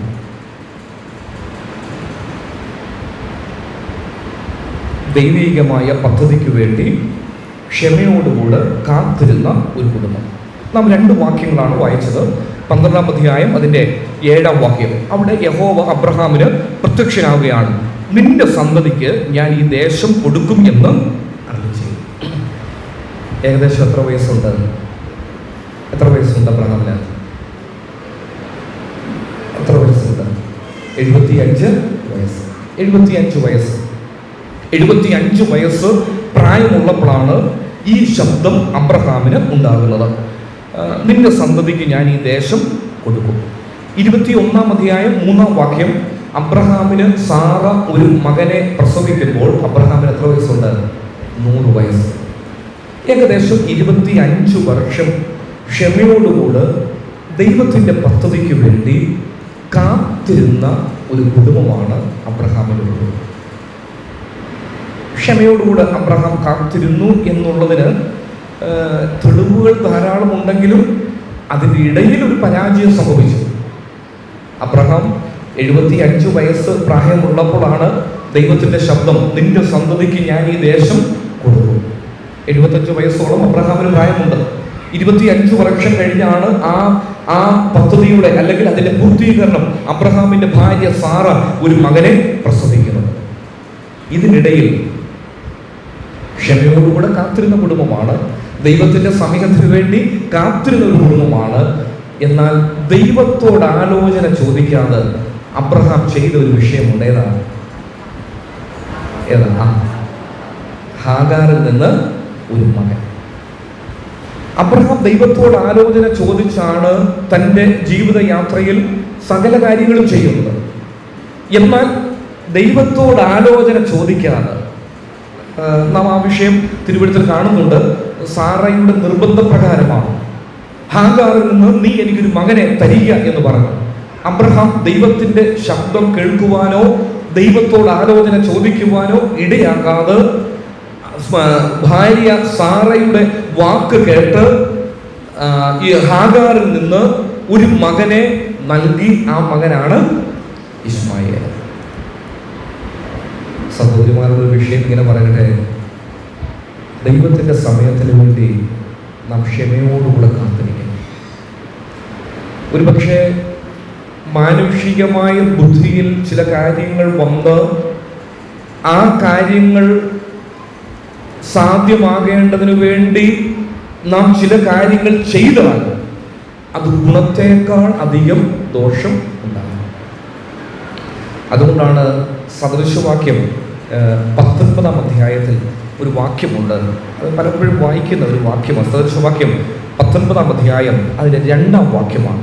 സദൃശവാക്യം 19-ാം അധ്യായം അതിൻ്റെ 2-ാം വാക്യം. തത്രപ്പെട്ട് കാൽ വയ്ക്കുന്നവനോ എന്ത് ചെയ്യും? പിഴച്ചു പോകും. അടിവരയിടേണ്ട ഒരു വാക്യമാണ്. തത്രപ്പെട്ട് കാൽ വയ്ക്കുന്നവന് എന്ത് ചെയ്യും? പിഴച്ച്. സഹോദരിമാരുടെ ഇങ്ങനെ പറയട്ടെ, തത്രപ്പെട്ട് ചില കാര്യങ്ങൾ നാം ചെയ്യുവാനായിട്ട് ശ്രമിക്കുന്നു. സാറ അങ്ങനെ ചെയ്തു. സാറ തത്രപ്പെട്ടുകൊണ്ട് ഒരു ഭാഗത്ത് ദൈവത്തിന്റെ വാഗ്ദത്തം നിലനിൽക്കുകയാണ്. നിന്റെ സന്തതിയെ ഞാൻ അനുഗ്രഹിക്കും, ദൈവത്തിന്റെ വാഗ്ദത്തമാണ്. എന്നാൽ തത്രപ്പാടോടുകൂടെ സാറ അബ്രഹാമിനോട് ചില കാര്യങ്ങൾ ആവശ്യപ്പെട്ട് ഒരു മകൻ ഇസ്മായേലിനെ അബ്രഹാം സാറയ്ക്ക് നൽകുകയാണ്. ഇങ്ങനെയെന്ന് പറയട്ടെ, ഒരു ഭാഗത്ത് ദൈവത്തിന്റെ വാഗ്ദത്തമുണ്ട്, മറുഭാഗത്ത് സാറയിൽ നിന്ന്, ഹാഗാറിൽ നിന്ന് ഒരു മകൻ ഇസ്മായേൽ. ചില വർഷങ്ങൾ കഴിഞ്ഞു, 100 വയസ്സായി. ദൈവത്തിന്റെ വാഗ്ദത്തം ദൈവം നിറവേറ്റും. അതിന് യാതൊരു സംശയമില്ല. കാലങ്ങൾ അല്പം മുൻപോട്ട് പോയാലും, സമയങ്ങൾ അല്പം മുൻപോട്ട് പോയാലും ദൈവത്തിന്റെ വാഗ്ദത്തം ദൈവം നിറവേറ്റും. സന്തതിയെ ദൈവം നൽകി. പക്ഷേ സ്വന്തം ബുദ്ധിയിൽ തത്രപ്പാടോടുകൂടെ വേഗത്തിൽ ചെയ്ത കാര്യത്തിന് ആരാ അനുഭവിച്ചത്? അബ്രഹാം അനുഭവിച്ചോ? അബ്രഹാം അനുഭവിച്ചോ? ഇല്ല. അബ്രഹാമിന്റെ തലമുറ, ഇസ്ഹാക്കിന്റെ തലമുറ, വാഗ്ദത്ത സന്തതിയായ ഇസ്ഹാക്കിന്റെ തലമുറ ഇന്നും അനുഭവിച്ചു കൊണ്ടിരിക്കുന്നത് അബ്രഹാമിന്റെ ഭാര്യയായ സാറ തത്രപ്പാടോടുകൂടെ ദൈവത്തിന്റെ ശബ്ദം കേൾക്കാതെ, ദൈവത്തോട് ആലോചന ചോദിക്കാതെ വേഗത്തിൽ ചില കാര്യങ്ങൾക്ക് വേണ്ടി അബ്രഹാമിനെ നിർബന്ധിച്ചതാണ് ഇന്നും ഇസ്രായേൽ അനുഭവിച്ചു കൊണ്ടിരിക്കുന്ന ഏറ്റവും വലിയ ദുഃഖകരം സംഭവം എന്ന് പറഞ്ഞാൽ, ഇന്നും അവിടെ ഏറ്റവും വലിയ ശത്രു എന്ന് പറയുന്നത് ഈ ഇസ്മായേലിന്റെ സന്തതികളാണ്.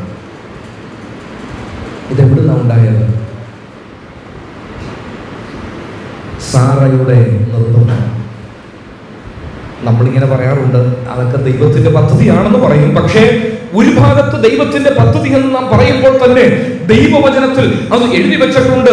ദൈവത്തിന്റെ ശബ്ദമോ ദൈവത്തിന്റെ ആലോചനയോ ഇല്ലാതെ ഭാര്യയുടെ സാറയുടെ നിർബന്ധപ്രകാരം തത്രപ്പാടോടുകൂടെ ചില കാര്യങ്ങൾ ചെയ്തത്, ദൈവത്തിന്റെ സമയം വരെ ക്ഷമയോടെ കാത്തിരിക്കാതെ അബ്രഹാം പ്രവർത്തിച്ചതിന്റെ തിക്തഫലം ഇന്നും തലമുറകൾ അനുഭവിച്ചുകൊണ്ടിരിക്കുക. സഹോദരിമാരെ, ഇങ്ങനെ പറയട്ടെ, എല്ലാത്തിനും ദൈവത്തിനൊരു സമയമുണ്ട്. ഏത് വിഷയങ്ങൾക്കും ദൈവത്തിനൊരു സമയമുണ്ട്. ഒരു രക്ഷിക്കപ്പെട്ട ദൈവവേദന്റെ ജീവിതത്തിൽ ചെറുതും വലുതുമായ ഏത് സാഹചര്യവും ആകട്ടെ, സഹോദരിമാരോട് പറയട്ടെ, ദൈവത്തിന് അതിൻ്റെതായ ഒരു സമയമുണ്ട്. എന്റെ സമയമല്ല ദൈവത്തിന്റെ സമയം. എന്റെ സമയമല്ല. അത് ഏത് വിഷയം, രോഗമാകട്ടെ, കഷ്ടതയാകട്ടെ, സാമ്പത്തിക ഞെരുക്കമാകട്ടെ, ശാരീരിക ബുദ്ധിമുട്ടാകട്ടെ, ഭൗതികമായ ചില വിഷയങ്ങളാകട്ടെ, കുടുംബത്തോടുള്ള ബന്ധത്തിലാകട്ടെ, വിവാഹത്തോടുള്ള ബന്ധത്തിലാകട്ടെ, തലമുറയോടുള്ള ബന്ധത്തിലാകട്ടെ, ഇന്ന് ഈ ഉച്ചയാകുന്ന സമയത്ത് ഇങ്ങനെ പറയട്ടെ, ഏത് വിഷയവുമാകട്ടെ, ദൈവത്തിന് അതിൻ്റെതായ ഒരു സമയം. ആ സമയം വരെ നാം ക്ഷമയോടുകൂടെ കാത്തിരിക്കുക എന്നുള്ളതാണ് നമ്മുടെ ഉത്തരവാദിത്വം. മർക്കോസിന്റെ സുവിശേഷം 6-ാം അധ്യായം 48-ാം വാക്യത്തിൽ ശിഷ്യന്മാരെ കുറിച്ച് നാം ഒരു കാര്യം കാണുന്നുണ്ട്. മർക്കോസിന്റെ സുവിശേഷം 6-ാം അധ്യായം അതിന്റെ 48-ാമത്തെ വാക്യം. മർക്കോസിന്റെ സുവിശേഷം 6-ാം അധ്യായം അതിന്റെ 48-ാമത്തെ വാക്യം.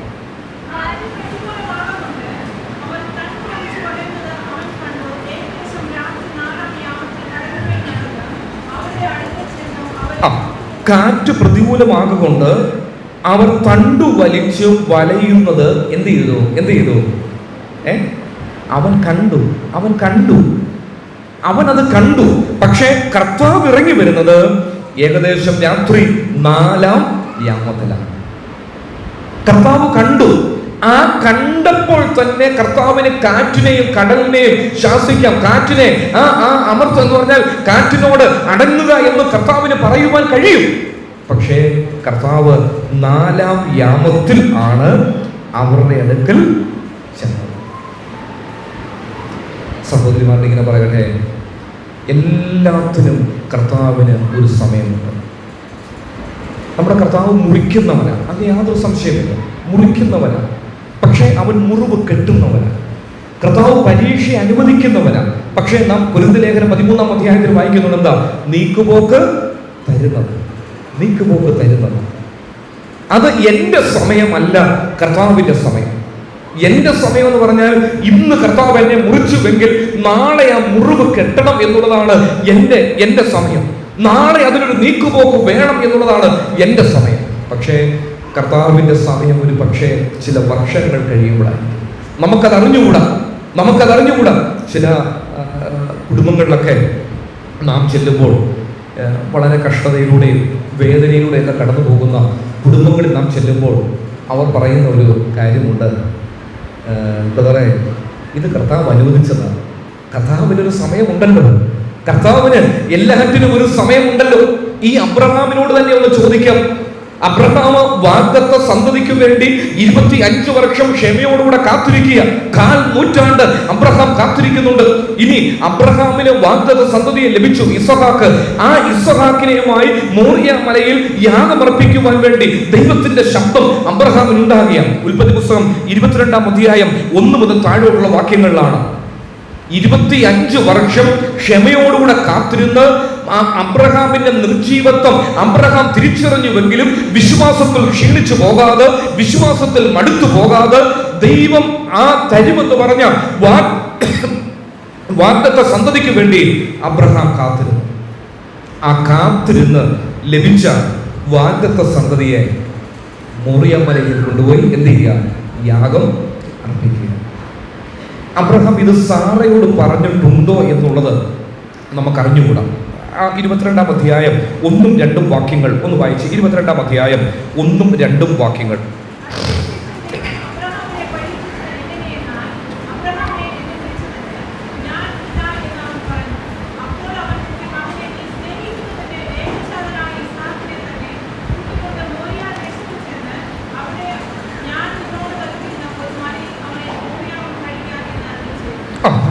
അബ്രഹാമിന് ദൈവത്തിന്റെ ശബ്ദമാണ് ഉണ്ടാകുന്നത്. 22-ാം അധ്യായം അബ്രഹാമെ എന്ന് വിളിച്ചു. അതിന്റെ ശേഷം ദൈവം അബ്രഹാമിനെ പരീക്ഷിക്കുക. അബ്രഹാമെ എന്ന് വിളിച്ചു. ദൈവശബ്ദം അബ്രഹാം കേട്ടു. 2-ാം അധ്യായം അബ്രഹാം അധികാലത്ത് എഴുന്നേറ്റു. ഒരു പക്ഷേ അബ്രഹാം തന്റെ ഭാര്യ സാറയോട് ഈ വിഷയം പറഞ്ഞു കാണുകയില്ല. കാരണം ദീർഘനാളുകൾ അവൾ നോക്കിയിരുന്ന് അവൾക്ക് കിട്ടിയ ഒരു സന്തതിയാണ് ഈ വാഗ്ദത്ത സന്തതി ഇസ്ഹാക്ക്. ദീർഘനാളുകൾ നോക്കിയിരുന്ന് കിട്ടിയ സന്തതിയാണ്. ആ ഇസ്ഹാക്കിനെ ദൈവം തന്നെ കൊടുത്തത്. കാരണം ഇവരുടെ രണ്ടുപേരുടെയും നിർജീവത്വം അവർക്ക് നന്നായി തിരിച്ചറിയാമായിരുന്നു. പക്ഷെ ദൈവം കൊടുത്തതാണ് ഈ സന്തതി. ആ സന്തതിയെ ദൈവം മോറിയ മലയിൽ ചെന്ന് യാഗമർപ്പിക്കുവാൻ വേണ്ടി അരുളപ്പാടുണ്ടായി എന്ന് അബ്രഹാം സാറയോട് പറഞ്ഞാൽ സാറ അനുവദിക്കുകയില്ല. ഒരുപക്ഷെ നീ സ്നേഹിക്കുന്ന നിന്റെ ഏകജാതനായ ഇസ്ഹാക്ക് എന്ന് പറഞ്ഞില്ലായിരുന്നെങ്കിൽ അബ്രഹാം എന്ത് ചെയ്തേനെ? ഇസ്മായേലിനെ അബ്രഹാമിനോട് പറയുക, നിന്റെ മകനെ കൊണ്ടുപോയി മോറിയ മലയെ. ഇതിനു മുൻപ് അബ്രഹാം ഇറക്കി വിടുന്നുണ്ടെങ്കിലും അന്വേഷിച്ച് അബ്രഹാം ഇസ്മായേലിനെ കൊണ്ടുവന്നേനെ. അതുകൊണ്ടാണ് ദൈവത്തിന്റെ ആ പദ്ധതി. നീ സ്നേഹിക്കുന്ന നിന്റെ ഏകജാതനായ ഇസ്ഹാക്കിനെ തന്നെ, വേറെ ഒരു കുറുക്കു വഴിയും അതിലില്ല. ദൈവത്തിന്റെ വാഗ്ദത്വം അങ്ങനെയാണ്, ദൈവത്തിന്റെ അരുളപ്പാട് അങ്ങനെയാണ്. ആ സന്തതിയെ തന്നെ നീ മോറിയ മലയിൽ യാഗമർപ്പിക്കുക. തന്റെ ഭാര്യയോട് പോലും ഈ വിഷയം പറയാതെ അബ്രഹാം അധികാലത്ത് എഴുന്നേറ്റ് കഴുതയ്ക്ക് കോപ്പിട്ട് ബാല്യക്കാരെയും കൂട്ടി മകൻ ഇസ്ഹാക്കിനെയും കൂട്ടി അവർ മോറിയ മലയിലേക്ക് യാത്ര ചെയ്യുക. ആ പോകുന്ന വഴിയിൽ നാം വായിക്കുന്നുണ്ട്, 5-ാം വാക്യത്തിൽ അബ്രഹാം പറയുന്ന ഒരു വാക്കുണ്ട്, ഞാനും ബാലനും അവിടത്തോളം ചെന്ന് ആരാധന കഴിച്ച് മടങ്ങി വരാം എന്ന് പറഞ്ഞു. ബാല്യക്കാരോട് പറയുക. ആ അബ്രഹാമിന്റെ ആ വാക്കുകളിൽ ആ വിശ്വാസം ഒരു ഭാഗത്ത് നെഞ്ചു പിടയുക. മോറിയ മലയിൽ ചെന്ന് സ്വന്തം മകനെ യാഗപീഠത്തിന്മേൽ വെച്ച് യാഗമർപ്പിക്കുവാൻ വേണ്ടിയുള്ള ദൈവത്തിന്റെ ശബ്ദമാണ് ഒരു ഭാഗത്ത് നിൽക്കുന്നത്. മറുഭാഗത്ത് അബ്രഹാം വിശ്വാസത്തിൽ മടുത്തു പോകാതെ, വിശ്വാസത്തിൽ ക്ഷീണിച്ചു പോകാതെ മടങ്ങി വരാം എന്ന് പറഞ്ഞ് യാത്ര ചെയ്യുക. ഇസ്ഹാക്ക് ഒരു ചോദ്യം ചോദിക്കുന്നുണ്ടല്ല, യാഗത്തിനുള്ള വിറകുമൊക്കെ ഉണ്ട്, കത്തിയുമുണ്ട്, പക്ഷേ യാഗവസ്തു ഇല്ല. ദൈവം കരുതിക്കൊള്ളും. ഇങ്ങനെയെന്ന് പറയട്ടെ, അബ്രഹാം ദൈവത്തിന്റെ കരുതൽ കാണുന്നത് ഏറ്റവും ഒടുവിലത്തെ സെക്കൻഡിലാണ്. അബ്രഹാം ക്ഷമയോടുകൂടെ കാത്തിരിക്കുകയാണ്. ദൈവത്തിന്റെ അരുളപ്പാട് അധികാലത്ത് അബ്രഹാമിന് ഉണ്ടായപ്പോൾ തന്നെ ദൈവത്തിന് അറിയാം അബ്രഹാം ഈ മകൻ ഇസ്ഹാക്കിനെ മോറിയ മലയിൽ കൊണ്ടുവന്ന് യാഗം അർപ്പിക്കും എന്നുള്ളത്. പക്ഷേ ദൈവം ആ സമയത്തിന് വേണ്ടി ക്ഷമയോടെ കാത്തിരിക്കുക. വീട്ടിൽ നിന്ന് യാത്ര ചെയ്തപ്പോൾ വേണമെങ്കിൽ അബ്രഹാമിനോട് ദൈവത്തിന്റെ ആലോചന ഇങ്ങനെ ഉണ്ടാകാം: അബ്രഹാമേ, നീ യാഗം അർപ്പിക്കും എന്ന് എനിക്കറിയാം, മതി, നിന്റെ വിശ്വാസം ഞാൻ മനസ്സിലാക്കി, അത്രയും മതി. ദൈവത്തിന് അബ്രഹാമിനോട് പറയാം.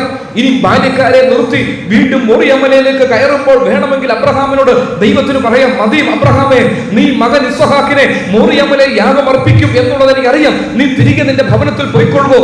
അവിടെ എങ്ങും ദൈവത്തിന്റെ സമയമായിട്ടില്ല. മോറിയ മലയിൽ ചെന്നു യാഗപീഠം അബ്രഹാം പണിയുക. ഒരു നല്ല യാഗപീഠം അബ്രഹാം പണിതു. ആ പണിത യാഗപീഠത്തിന്മേൽ ഇസ്ഹാക്കിനെ കിടത്തുക. ഇസ്ഹാക്കിനെ കിടത്തിയതിനു ശേഷം അബ്രഹാം എന്ത് ചെയ്യുകയാണ്? ആ ഇസ്ഹാക്കിനെ അറുക്കുവാൻ കത്തി കയ്യിലെടുക്കുക. അവിടെയും ദൈവത്തിന്റെ ശബ്ദം അബ്രഹാമിനുണ്ടാകും. എന്നാൽ ഇന്ന് ഇങ്ങനെ പറയുന്നത്, അവിടെയൊന്നും ദൈവത്തിന്റെ ശബ്ദം ഉണ്ടാകുന്നില്ല. ഏറ്റവും ഒടുവിലത്തെ ഒരു സെക്കൻഡ്, അതാണ് ദൈവത്തിന്റെ സമയം എന്ന് പറയുന്നത്. ദൈവത്തിന്റെ തക്കതായ സമയം എന്ന് പറയുന്നത് ആ ഒടുവിലത്തെ സെക്കൻഡാണ്. ഒടുവിലത്തെ സെക്കൻഡ്, അടുത്ത ഒരു സെക്കൻഡും കൂടെ അബ്രഹാമിനുണ്ടെങ്കിൽ, എന്റെ സഹോദരിമാരോട് ഇങ്ങനെ പറയട്ടെ, തന്റെ മകൻ ഇസ്ഹാക്കിന്റെ ശിരസ്സും ശരീരവും രണ്ടായി പിളരുക. ആ ഒടുവിലത്തെ സെക്കൻഡിൽ ദൈവത്തിന്റെ ശബ്ദം: അബ്രഹാമേ, ബാലന്റെ മേൽ കൈവയ്ക്കുക. ദൈവം അനുവദിക്കുന്ന കഷ്ടതയുടെ ഏറ്റവും ഒടുവിലത്തെ സെക്കൻഡിലായിരിക്കും ദൈവത്തിന്റെ സമയം വെളിപ്പെടുന്നത്. യാതൊരു സംശയമില്ല. അബ്രഹാം തലമുക്കി പുറകോട്ട് നോക്കുമ്പോൾ ഒരു ആട്ടുകൊറ്റനെ കണ്ടു. അതിങ്ങനെയെന്ന് പറയട്ടെ, അബ്രഹാമിനോട് ദൈവത്തിന്റെ ശബ്ദം ഉണ്ടായപ്പോൾ തന്നെ ഈ ആട്ടുകൊറ്റനെ ദൈവം അവിടെ കരുതി. ദൈവത്തിന്റെ ശബ്ദം അബ്രഹാമിനോട് പറഞ്ഞപ്പോൾ തന്നെ, അബ്രഹാമേ, നീ നിന്റെ സ്നേഹിക്കുന്ന ഏകജാതനായ ഇസ്ഹാക്കിനെ മോറിയ മലയിൽ കൊണ്ടുപോയി യാഗം അർപ്പിക്കുക എന്നുള്ള ദൈവത്തിന്റെ ശബ്ദം അബ്രഹാമിനുണ്ടായപ്പോൾ തന്നെ ദൈവം അബ്രഹാമിന് വേണ്ടി ഒരു ആട്ടുകൊറ്റനെ മോറിയ മലയിൽ കരുതി. എന്നാൽ ആ ആട്ടുകൊറ്റനെ അബ്രഹാം കാണണമെങ്കിൽ ദൈവത്തിന്റെ സമയത്തിന്റെ ഒടുവിലത്തെ സെക്കൻഡ് വരെ ചെല്ലണം. സഹോദരിമാരോട് ആ വിഷയം ഇങ്ങനെ പറയട്ടെ, അബ്രഹാമിന്റെ ജീവിതത്തിൽ ദൈവികമായ സമയത്തിന് വേണ്ടി ക്ഷമയോടെ കാത്തിരുന്ന ഒരു കുടുംബമാണ്. നമ്മുടെ ജീവിതത്തിൽ കർത്താവ് അനുവദിക്കുന്ന കഷ്ടതകളുടെ നടുവിൽ ദൈവത്തിന് അതിൻ്റെതായ ഒരു സമയമുണ്ട്. ദൈവത്തിന് അതിൻ്റെതായ ഒരു സമയമുണ്ട്. നാം തളർന്നു പോകുവാനിടയാകരുത്. പുരുപ്പിന്റെ അനുഭവങ്ങളിലേക്ക് പോകുവാനിടയാകരുത്. ഒരു പക്ഷേ അനുഭവിക്കുന്ന വേദന, നാളുകളായി കടന്നു പോകുന്ന ചില സാഹചര്യങ്ങൾ ഹൃദയത്തെ വല്ലാതെ വേദനിപ്പിക്കുന്നുണ്ട്. തളർന്നു പോകുവാനുള്ള സാധ്യതകളൊക്കെ മുൻപിലുണ്ട്. എന്നാൽ എന്റെ സഹോദരിമാരുടെ ഇങ്ങനെ പറയട്ടെ, ദൈവത്തിന് ഒരു സമയമുണ്ട്. അവൻ മുറിക്കുന്നവൻ മാത്രമല്ല, അവൻ മുറിവ് കെട്ടുന്നവനാണ്. അവൻ പരീക്ഷ അനുവദിക്കുന്നവൻ മാത്രമല്ല, അതിനോടുകൂടെ അവൻ നീക്കുപോക്ക് തരുന്നവനാണ്. ഈ കഷ്ടതയെ കുറിച്ച് പറയുമ്പോൾ യാക്കോബിന്റെ ലേഖനത്തിൽ നാം 1-2 കാര്യങ്ങൾ കാണുന്നുണ്ട്. യാക്കോബിന്റെ ലേഖനം 1-ാം അധ്യായം അതിന്റെ 2, 3, 4 വാക്യങ്ങളിലാണ്. യാക്കോബിന്റെ ലേഖനം 1-ാം അധ്യായം 2, 3, 4 വാക്യങ്ങൾ. 2, 3, 4 വാക്യങ്ങൾ ഒന്ന് വായിച്ച. യാക്കോബിന്റെ ലേഖനം 1-ാം അധ്യായം 2, 3, 4 വാക്യങ്ങൾ.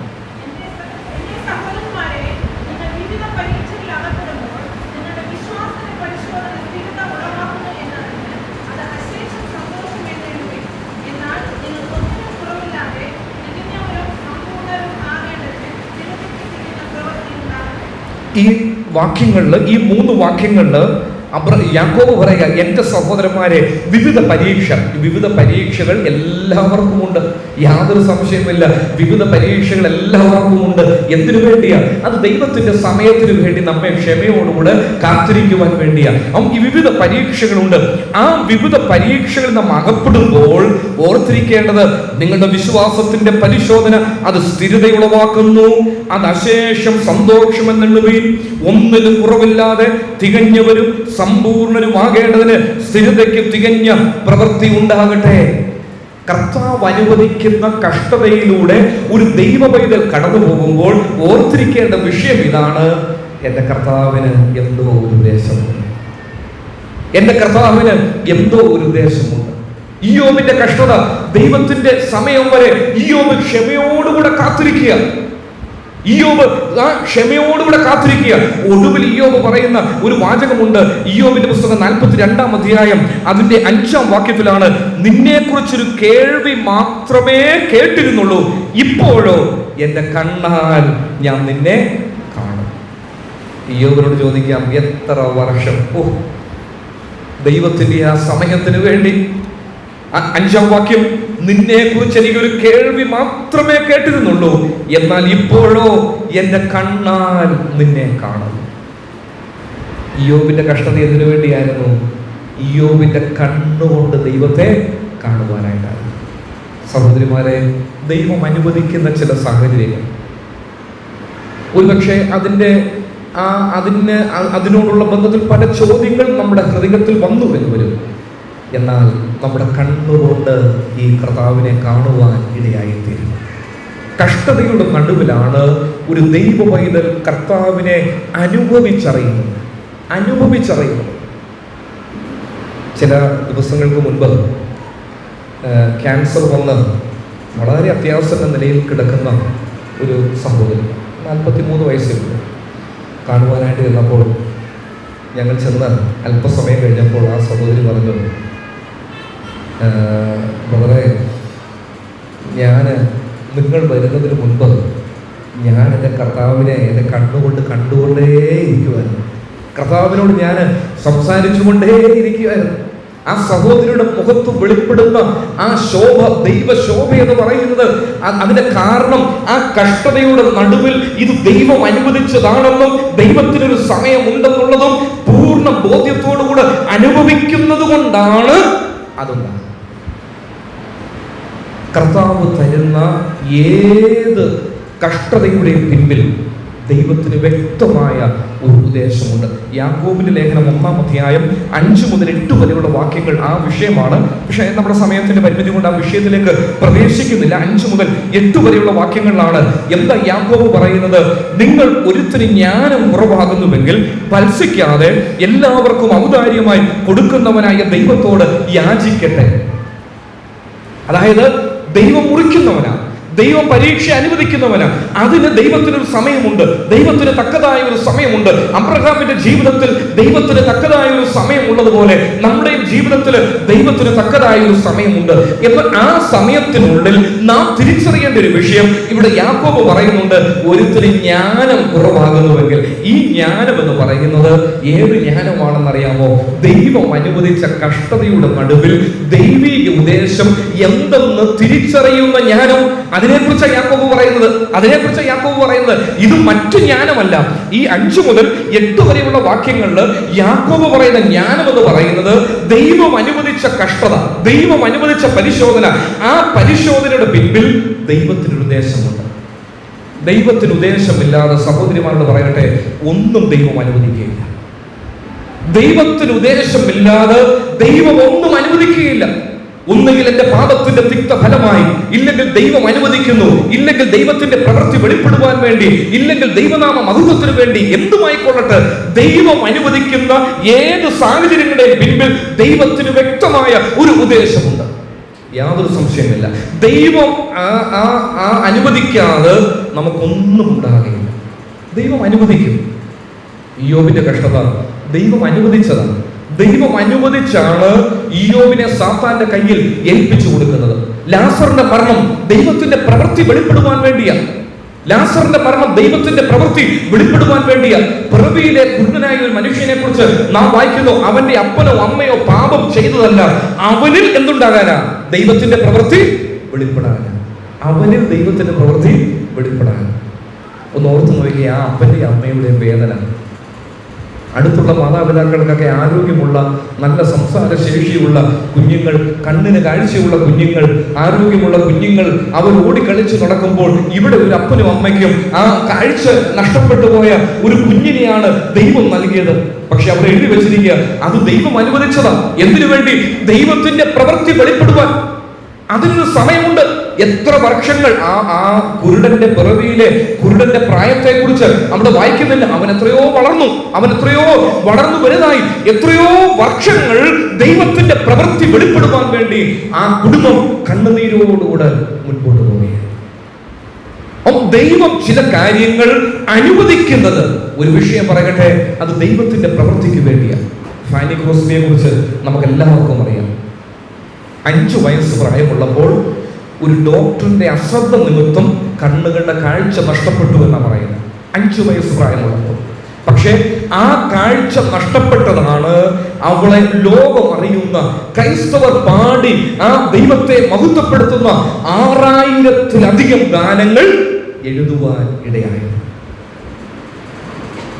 5 വയസ്സുള്ളപ്പോൾ അവളുടെ 2 കണ്ണുകളുടെ കാഴ്ച നഷ്ടപ്പെട്ടപ്പോൾ ഇങ്ങനെയെന്ന് പറയണേ, ഒരു പക്ഷേ അവളുടെ മാതാപിതാക്കൾ എന്ത് വേദനിച്ച് കാണും. ഇവിടെയൊക്കെ കുഞ്ഞുങ്ങൾ, 5 വയസ്സുള്ള കുഞ്ഞുങ്ങൾ ഓടി നടക്കുന്നുണ്ടല്ലോ. അപ്പനും അമ്മയ്ക്കും അറിയാം അതും ജന്മനാ സംഭവിച്ചതല്ല, ഒരു ഡോക്ടറിന്റെ അശ്രദ്ധയാണ്. എന്നാൽ ഇങ്ങനെ പറയട്ടെ, അത് ദൈവത്തിന്റെ പ്രവൃത്തിയാണ്.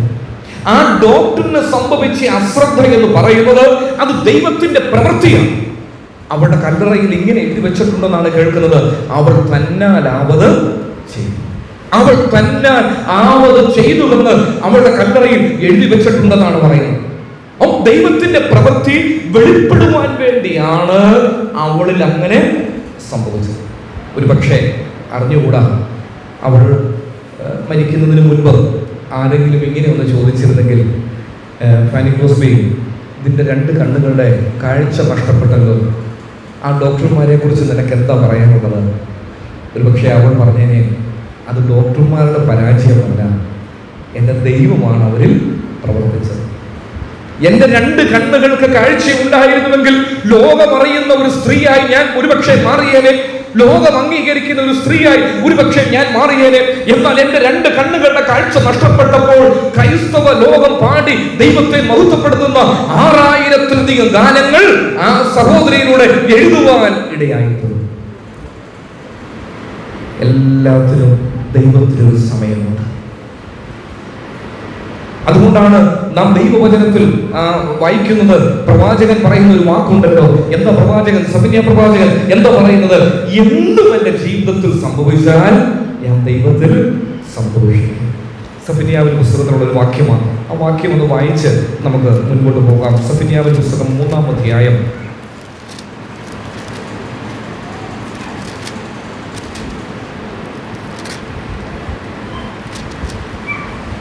ഹബക്കൂക്കിന്റെ പ്രവചനം 3-ാം അധ്യായം അതിന്റെ 18-ാമത്തെ വാക്യം. ഹബക്കൂക്കിന്റെ പ്രവചനം 3-ാം അധ്യായം അതിന്റെ 18-ാമത്തെ വാക്യം.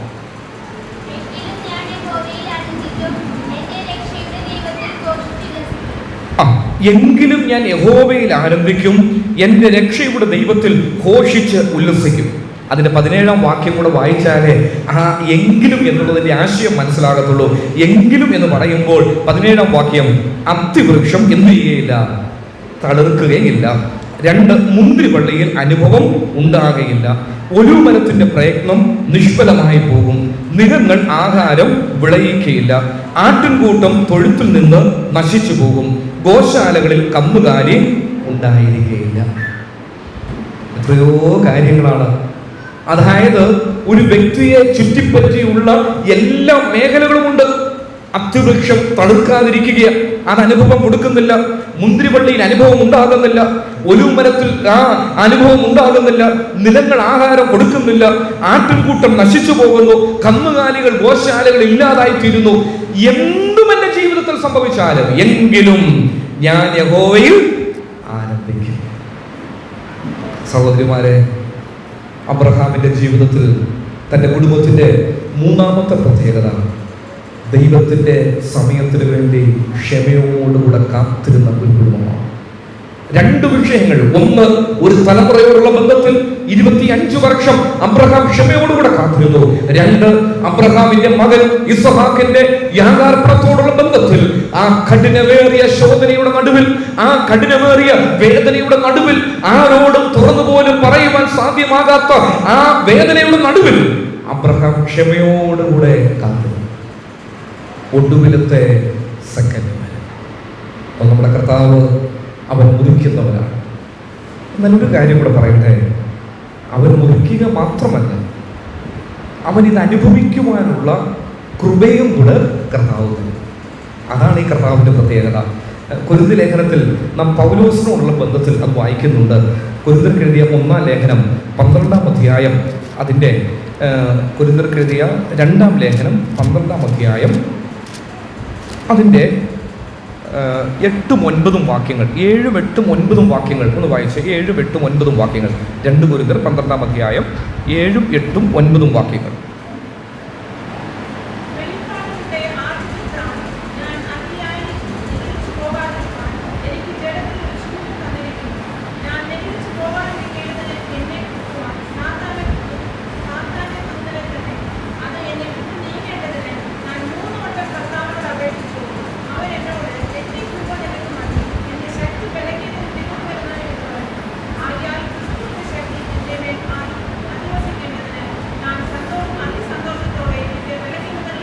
ഇവിടെ പൗലോസിന്റെ ജീവിത അനുഭവം.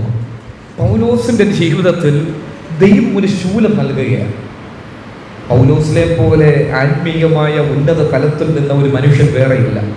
പക്ഷെ ദൈവം ഒരു ശൂലം നൽകുകയാണ്. അതെന്തിനാണെന്നുള്ളതും അവിടെ ആ ദൈവത്തിന്റെ ആത്മാവ് പൗലോസിനോട് പറയുന്നുണ്ട്, നീ നിഗളിച്ച് പോകാതിരിക്കാനായിട്ട്. നമ്മുടെ വിഷയം അതല്ലെങ്കിലും ഇങ്ങനെയൊന്ന് പറയട്ടെ, ചിലതൊക്കെ ദൈവം നമുക്ക് നൽകുന്നത് നിഗളിച്ചു പോകാതിരിക്കാനാണ്. നിഗളിച്ചു പോകാതിരിക്കാനാണ്. അത് ദൈവത്തിന്റെ പദ്ധതിയാണ്. നമ്മളോടുള്ള ദൈവത്തിന്റെ സ്നേഹം നിമിത്തമാണ് അത് അനുവദിക്കുന്നത്. നിഗളിച്ചു പോകുവാനുള്ള സാധ്യത നമ്മൾക്കെല്ലാം അത് വിവിധ നിലകളിലാണ്. ആത്മീയമായും ഭൗതികമായും ഏതുമായിക്കൊള്ളട്ടെ നിഗളിച്ചു പോകാനുള്ള സാധ്യതയുണ്ട്.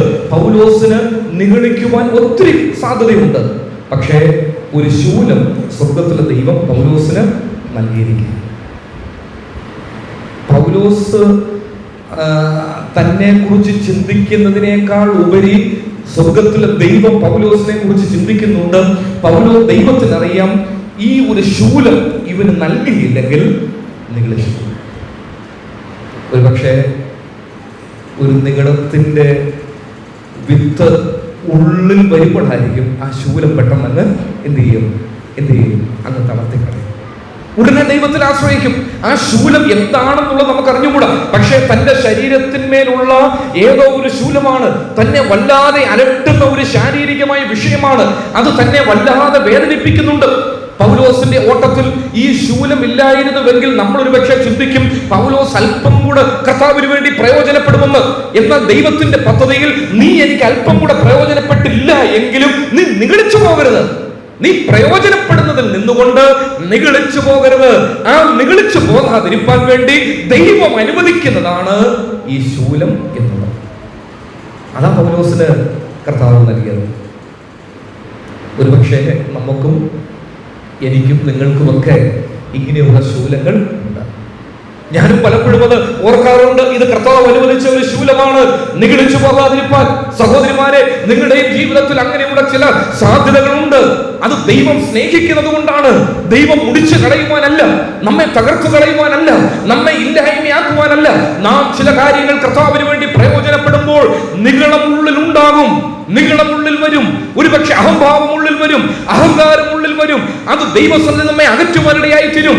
അങ്ങനെ സംഭവിക്കാതിരിക്കുവാൻ വേണ്ടി ദൈവം ചിലതൊക്കെ അനുവദിക്കും. നമ്മുടെ വിഷയം അതല്ലല്ലോ. എന്താണ്?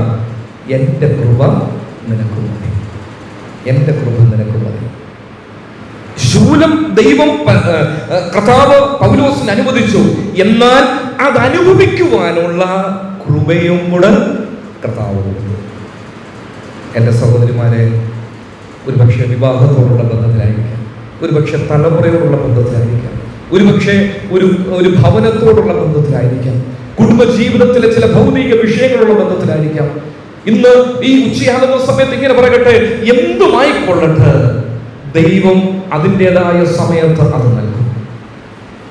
നീറുന്ന അവസ്ഥയിലൂടെ കടന്നു പോകുമ്പോൾ അത് അനുഭവിക്കുവാനുള്ള കൃപയും കർത്താവ് നൽകും.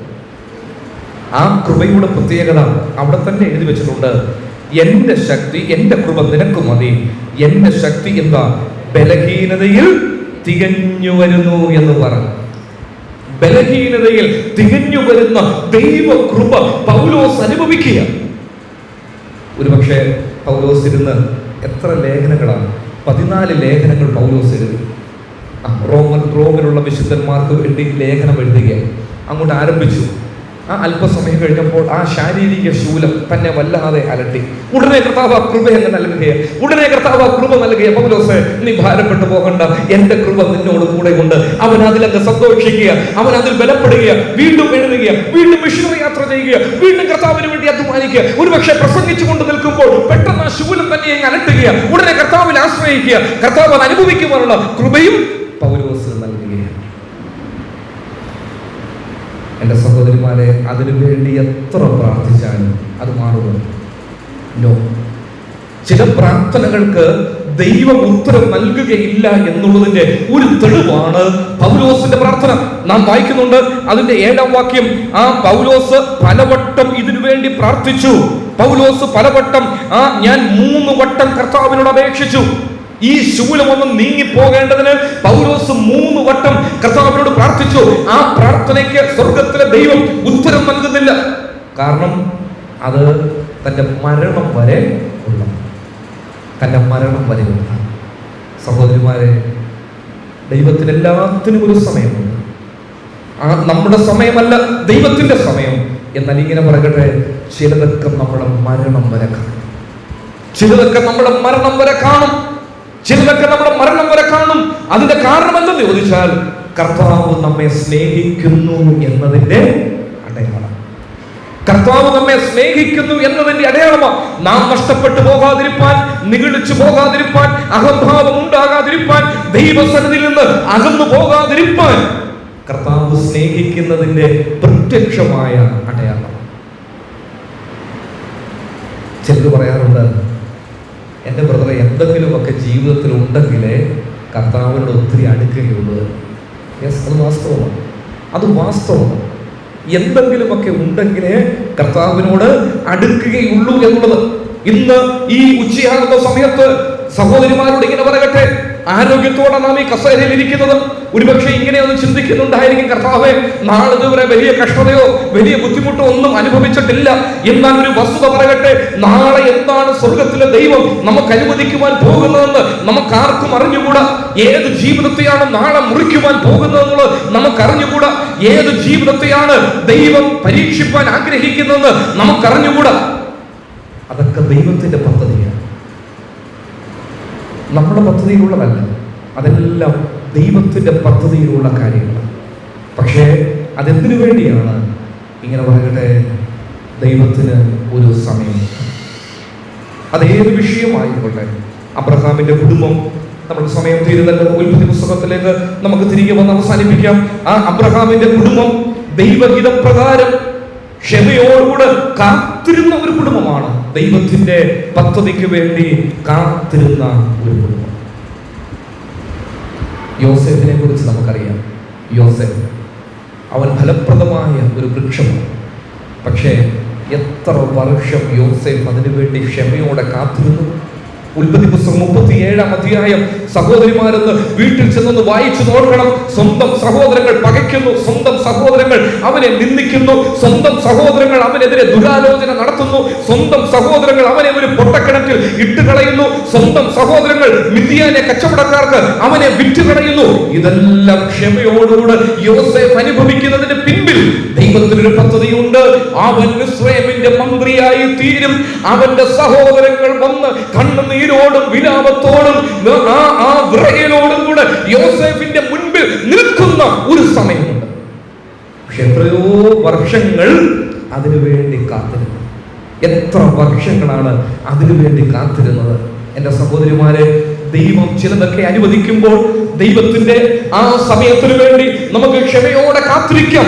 മാനുഷികമായ ബുദ്ധിയിൽ നാം ചില കാര്യങ്ങൾ ചെയ്യുമ്പോൾ അത് ഗുണത്തേക്കാൾ ദോഷം സംഭവിക്കും. അബ്രഹാമിന്റെ കുടുംബത്തിൽ സംഭവിച്ച പരാജയം നമുക്കറിയാം.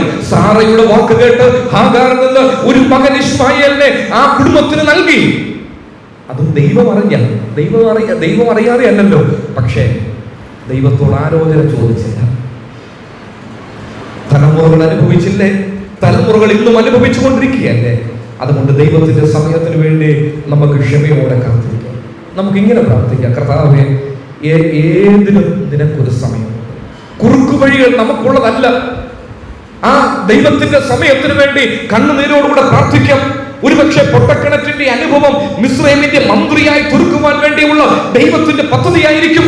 ഒരുപക്ഷെ ദാനിയേല് സിംഹത്തിന്റെ കുഴിയിൽ കിടക്കുന്നത് ദൈവത്തിന്റെ പദ്ധതിക്ക് വേണ്ടി ഉന്നതനായി തീരുവാൻ വേണ്ടിയായിരിക്കും.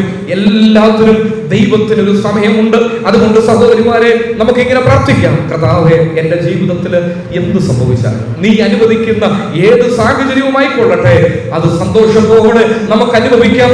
അത് സന്തോഷത്തോടെ ആ അനുഭവത്തിലൂടെ കടന്നു പോകാം. അതിന്റെ ഒടുവിൽ ദൈവത്തിനൊരു സമയമുണ്ട്. ആദ്യത്തിൽ കയ്പാണെങ്കിലും എന്താ, അന്ത്യമോ മാധുര്യം. ആദ്യത്തെ കയ്പ് കുടിക്കുവാൻ അല്പം ബുദ്ധിമുട്ടാണ്. പക്ഷേ ആ കയ്പ് കുടിക്കുമ്പോൾ ഓർത്തുകൊള്ളണം, ആദ്യത്തിലൊരു മാധുര്യമുണ്ട്. ആ കയ്പ് കുടിക്കുമ്പോൾ ഓർത്തുകൊള്ളണം, ദൈവത്തിന്റെ സമയമാകുമ്പോൾ, ദൈവത്തിന്റെ സമയം തികയുമ്പോൾ, ദൈവത്തിന്റെ പദ്ധതി തികയുമ്പോൾ അത് മാധുര്യമായിട്ട് അനുഭവപ്പെടും. കർത്താവ് നമ്മെ സഹായിക്കട്ടെ. അബ്രഹാമിന്റെ കുടുംബത്തിന്റെ 3 പ്രത്യേകതകളാണ് നാം കണ്ടത്. ഒന്ന്, ദൈവഹിതപ്രകാരം ദൈവശബ്ദം കേട്ട ഒരു കുടുംബം. ദൈവത്തിന്റെ ശബ്ദം കേട്ട, വിശ്വാസത്തോടുകൂടെ അത് പൂർണ്ണമായി അനുസരിച്ച് യാത്ര ആരംഭിച്ച ഒരു കുടുംബമാണ്. ഒരു ചോദ്യങ്ങളും അവിടെയില്ല, തിരിച്ചുള്ള യാതൊരു മറുപടിയും അവിടെയില്ല. എന്ത് ദൈവത്തിന്റെ ആത്മാവ് പറയുന്നു, ആ വഴിയിലൂടെ ഒരു പൊട്ടനെ പോലെ അബ്രഹാം മുൻപോട്ട് പോവുകയാണ്. സഹോദരിമാരെ, കർത്താവ് അവരെ സഹായിക്കട്ടെ. ഒരു പൊട്ടിയെ പോലെ ദൈവം പറയുന്നതനുസരിക്കാം. ദൈവത്തിന്റെ ശബ്ദം നമുക്ക് കേൾക്കാം. ദൈവത്തിന്റെ ശബ്ദം നമ്മുടെ കാതുകളിലൊന്ന് കേൾപ്പാൻ ഇടയായി തീരട്ടെ. ദൈവത്തിന്റെ ശബ്ദം ഒന്ന് കേൾപ്പാൻ വേണ്ടി ദൈവഭാഗത്തേക്കൊന്ന് അടുത്തു ചെല്ലുവാനിടയായി തീരട്ടെ. അവൻ ഉയർന്ന മലയിൽ കയറി ശിഷ്യന്മാരോട് കൂടെ ഇരുന്ന് അവരോട് സംസാരിച്ചു എന്ന് വായിക്കുന്നത്. സഹോദരിമാരെ, നിങ്ങളോടും ദൈവത്തിന്റെ ശബ്ദം അറിയിപ്പാൻ ദൈവത്തിന് താല്പര്യമുണ്ട്. നാളുകളായി ഇങ്ങനെ അന്വേഷിക്കുകയാണ്, നാളുകളായി ഇങ്ങനെ നോക്കുകയാണ്. പക്ഷേ സഹോദരിമാര് അവിടെയും ഇവിടെയും ഒക്കെ ആയിട്ടൊക്കെ പോവുകയാണ്. ദൈവത്തിന്റെ ശബ്ദം കേൾക്കുവാൻ വേണ്ടി നമുക്ക് കർത്താവിന്റെ പാദത്തിൽ ഒന്നിരിപ്പാൻ ഇടയായി തരട്ടെ. കർത്താവേ, എന്നോട് സംസാരിക്കുക. നാം എപ്പോഴും കർത്താവിനോട് സംസാരിക്കുക. കർത്താവേ, എൻ്റെ കുടുംബം, എൻ്റെ കുഞ്ഞുങ്ങൾ, എൻ്റെ ഭർത്താവ്, എൻ്റെ സഭ, എൻ്റെ ബന്ധുമിത്രാദികൾ, നാം കർത്താവിനോട് എപ്പോഴും സംസാരിച്ചുകൊണ്ടിരിക്കുക. എന്നാൽ ഇങ്ങനെ ഒന്ന് പ്രാർത്ഥിച്ചിരുന്ന കർത്താവേ, ഞാൻ നിന്റെ പാദത്തിൽ ഇരിക്കുകയാണ്. നിന്റെ ശബ്ദം എന്നെ ഒന്ന് കേൾപ്പിച്ചാട്ട്, നിന്റെ ശബ്ദം ഞാനൊന്ന് കേൾക്കട്ടെ. നിന്റെ വാക്കുകൾ, നിന്റെ ശബ്ദപ്രകാരം, നിന്റെ ഹിതപ്രകാരം, ദൈവവചനപ്രകാരം ആ ശബ്ദം ഒന്ന് കേൾപ്പാൻ കർത്താവ് സഹായിക്കട്ടെ. 2, ഭൗതിക വിഷയത്തിന് മേൽ യോഗ്യമായ ഒരു തിരഞ്ഞെടുപ്പ് നടത്തിയ കുടുംബമാണ്. അബ്രഹാം വിശ്വാസത്തോടുകൂടെ തന്റെ കുടുംബത്തെയും കൂട്ടി മുൻപോട്ട് യാത്ര ചെയ്യുകയാണ്. അബ്രഹാം ബഹുസമ്പന്നനാണെങ്കിലും ആ സമ്പത്ത് തന്റെ ആത്മീയ കാഴ്ചപ്പാടിനെ നഷ്ടപ്പെടുത്തി കളഞ്ഞല്ല. താൻ ഏത് വഴിയിലൂടെ യാത്ര ചെയ്തോ അവിടെ യാഗപീഠമുണ്ട്, അവിടെ ദൈവത്തെ ആരാധിക്കുന്നുണ്ട്, അവിടെ ദൈവശബ്ദം കേൾക്കുന്നുണ്ട്. തന്റെ ഭൗതിക സമ്പത്ത്, താൻ ബഹുസമ്പന്നൻ എന്നുള്ളത് തന്റെ ആത്മീയ ജീവിതത്തെ ബാധിച്ചതേ ഇല്ല. ആ തിരഞ്ഞെടുപ്പ് അബ്രഹാം. എന്നാൽ ലോത്തിന്റെ തിരഞ്ഞെടുപ്പ് പരാജയപ്പെട്ടു പോയി. ലോത്തിന്റെ കുടുംബം ചരിത്രത്തിൽ എവിടെ നിൽക്കുന്നു എന്ന് നമുക്കറിയാം. 3, ദൈവഹിത പ്രകാരം ആ ദൈവത്തിന്റെ സമയത്തിന് വേണ്ടി ക്ഷമയോടെ കാത്തിരുന്ന ഒരു കുടുംബമാണ്. ഏതിനും ദൈവത്തിനൊരു സമയമുണ്ട്. ഒരു തലമുറയ്ക്ക് വേണ്ടി 25 വർഷം ക്ഷമയോടെ കാത്തിരുന്നു. ദൈവം അനുവദിച്ച ഒരു വലിയ കഷ്ടം, അതിന്റെ ഒടുവിലത്തെ സെക്കൻഡ് വരെയും അബ്രഹാം കാത്തിരുന്നു. അതുകൊണ്ടാണ് 22-ാം അധ്യായം അതിന്റെ 17-ാം വാക്യത്തിൽ ദൈവം അബ്രഹാമിനെ കുറിച്ച് പറയുന്നു, നീ ഇപ്പോൾ എന്നെ ഭയപ്പെടുന്നുവെന്ന് ഞാൻ അറിയുന്നു. ഓ കർത്താവിന് സ്തോത്രം. എപ്പോൾ, എത്ര വർഷമായി? 35 വർഷത്തോളമായി. അത് കഴിയുമ്പോഴാണ് ദൈവത്തിന്റെ ശബ്ദം അബ്രഹാമിനുണ്ടാകുകയാണ്, നീ ഇപ്പോൾ എന്നെ ഭയപ്പെടുന്നുവെന്ന് ഞാൻ അറിയുന്നു. സഹോദരിമാരെ, കർത്താവ് നിങ്ങളെ അനുഗ്രഹിക്കട്ടെ. ദൈവത്തിന്റെ സമയത്തിന് വേണ്ടി ക്ഷമയോടെ കാത്തിരിക്കുക. ഏത് വിഷയമാകട്ടെ, വിവാഹമോ, തലമുറയോടുള്ള ബന്ധത്തിലോ, ഒരു ഭവനത്തോടുള്ള ബന്ധത്തിലോ, ആത്മീയ വിഷയങ്ങളോ, ഭൗതിക വിഷയങ്ങളോ എന്തുമാകട്ടെ, അല്ല ദൈവം അനുവദിക്കുന്ന കഷ്ടതയോ എന്തുമാകട്ടെ, കർത്താവിന് ഒരു സമയമുണ്ട്. ആ സമയത്തിന് വേണ്ടി നമുക്ക് ക്ഷമയോടെ കാത്തിരിക്കാം. അബ്രഹാമിന്റെ കുടുംബം ഒരു മാതൃകാ കുടുംബമായി തീരുവാൻ, നമ്മുടെ മുമ്പിൽ തീരുവാൻ കർത്താവ് സഹായിക്കട്ടെ.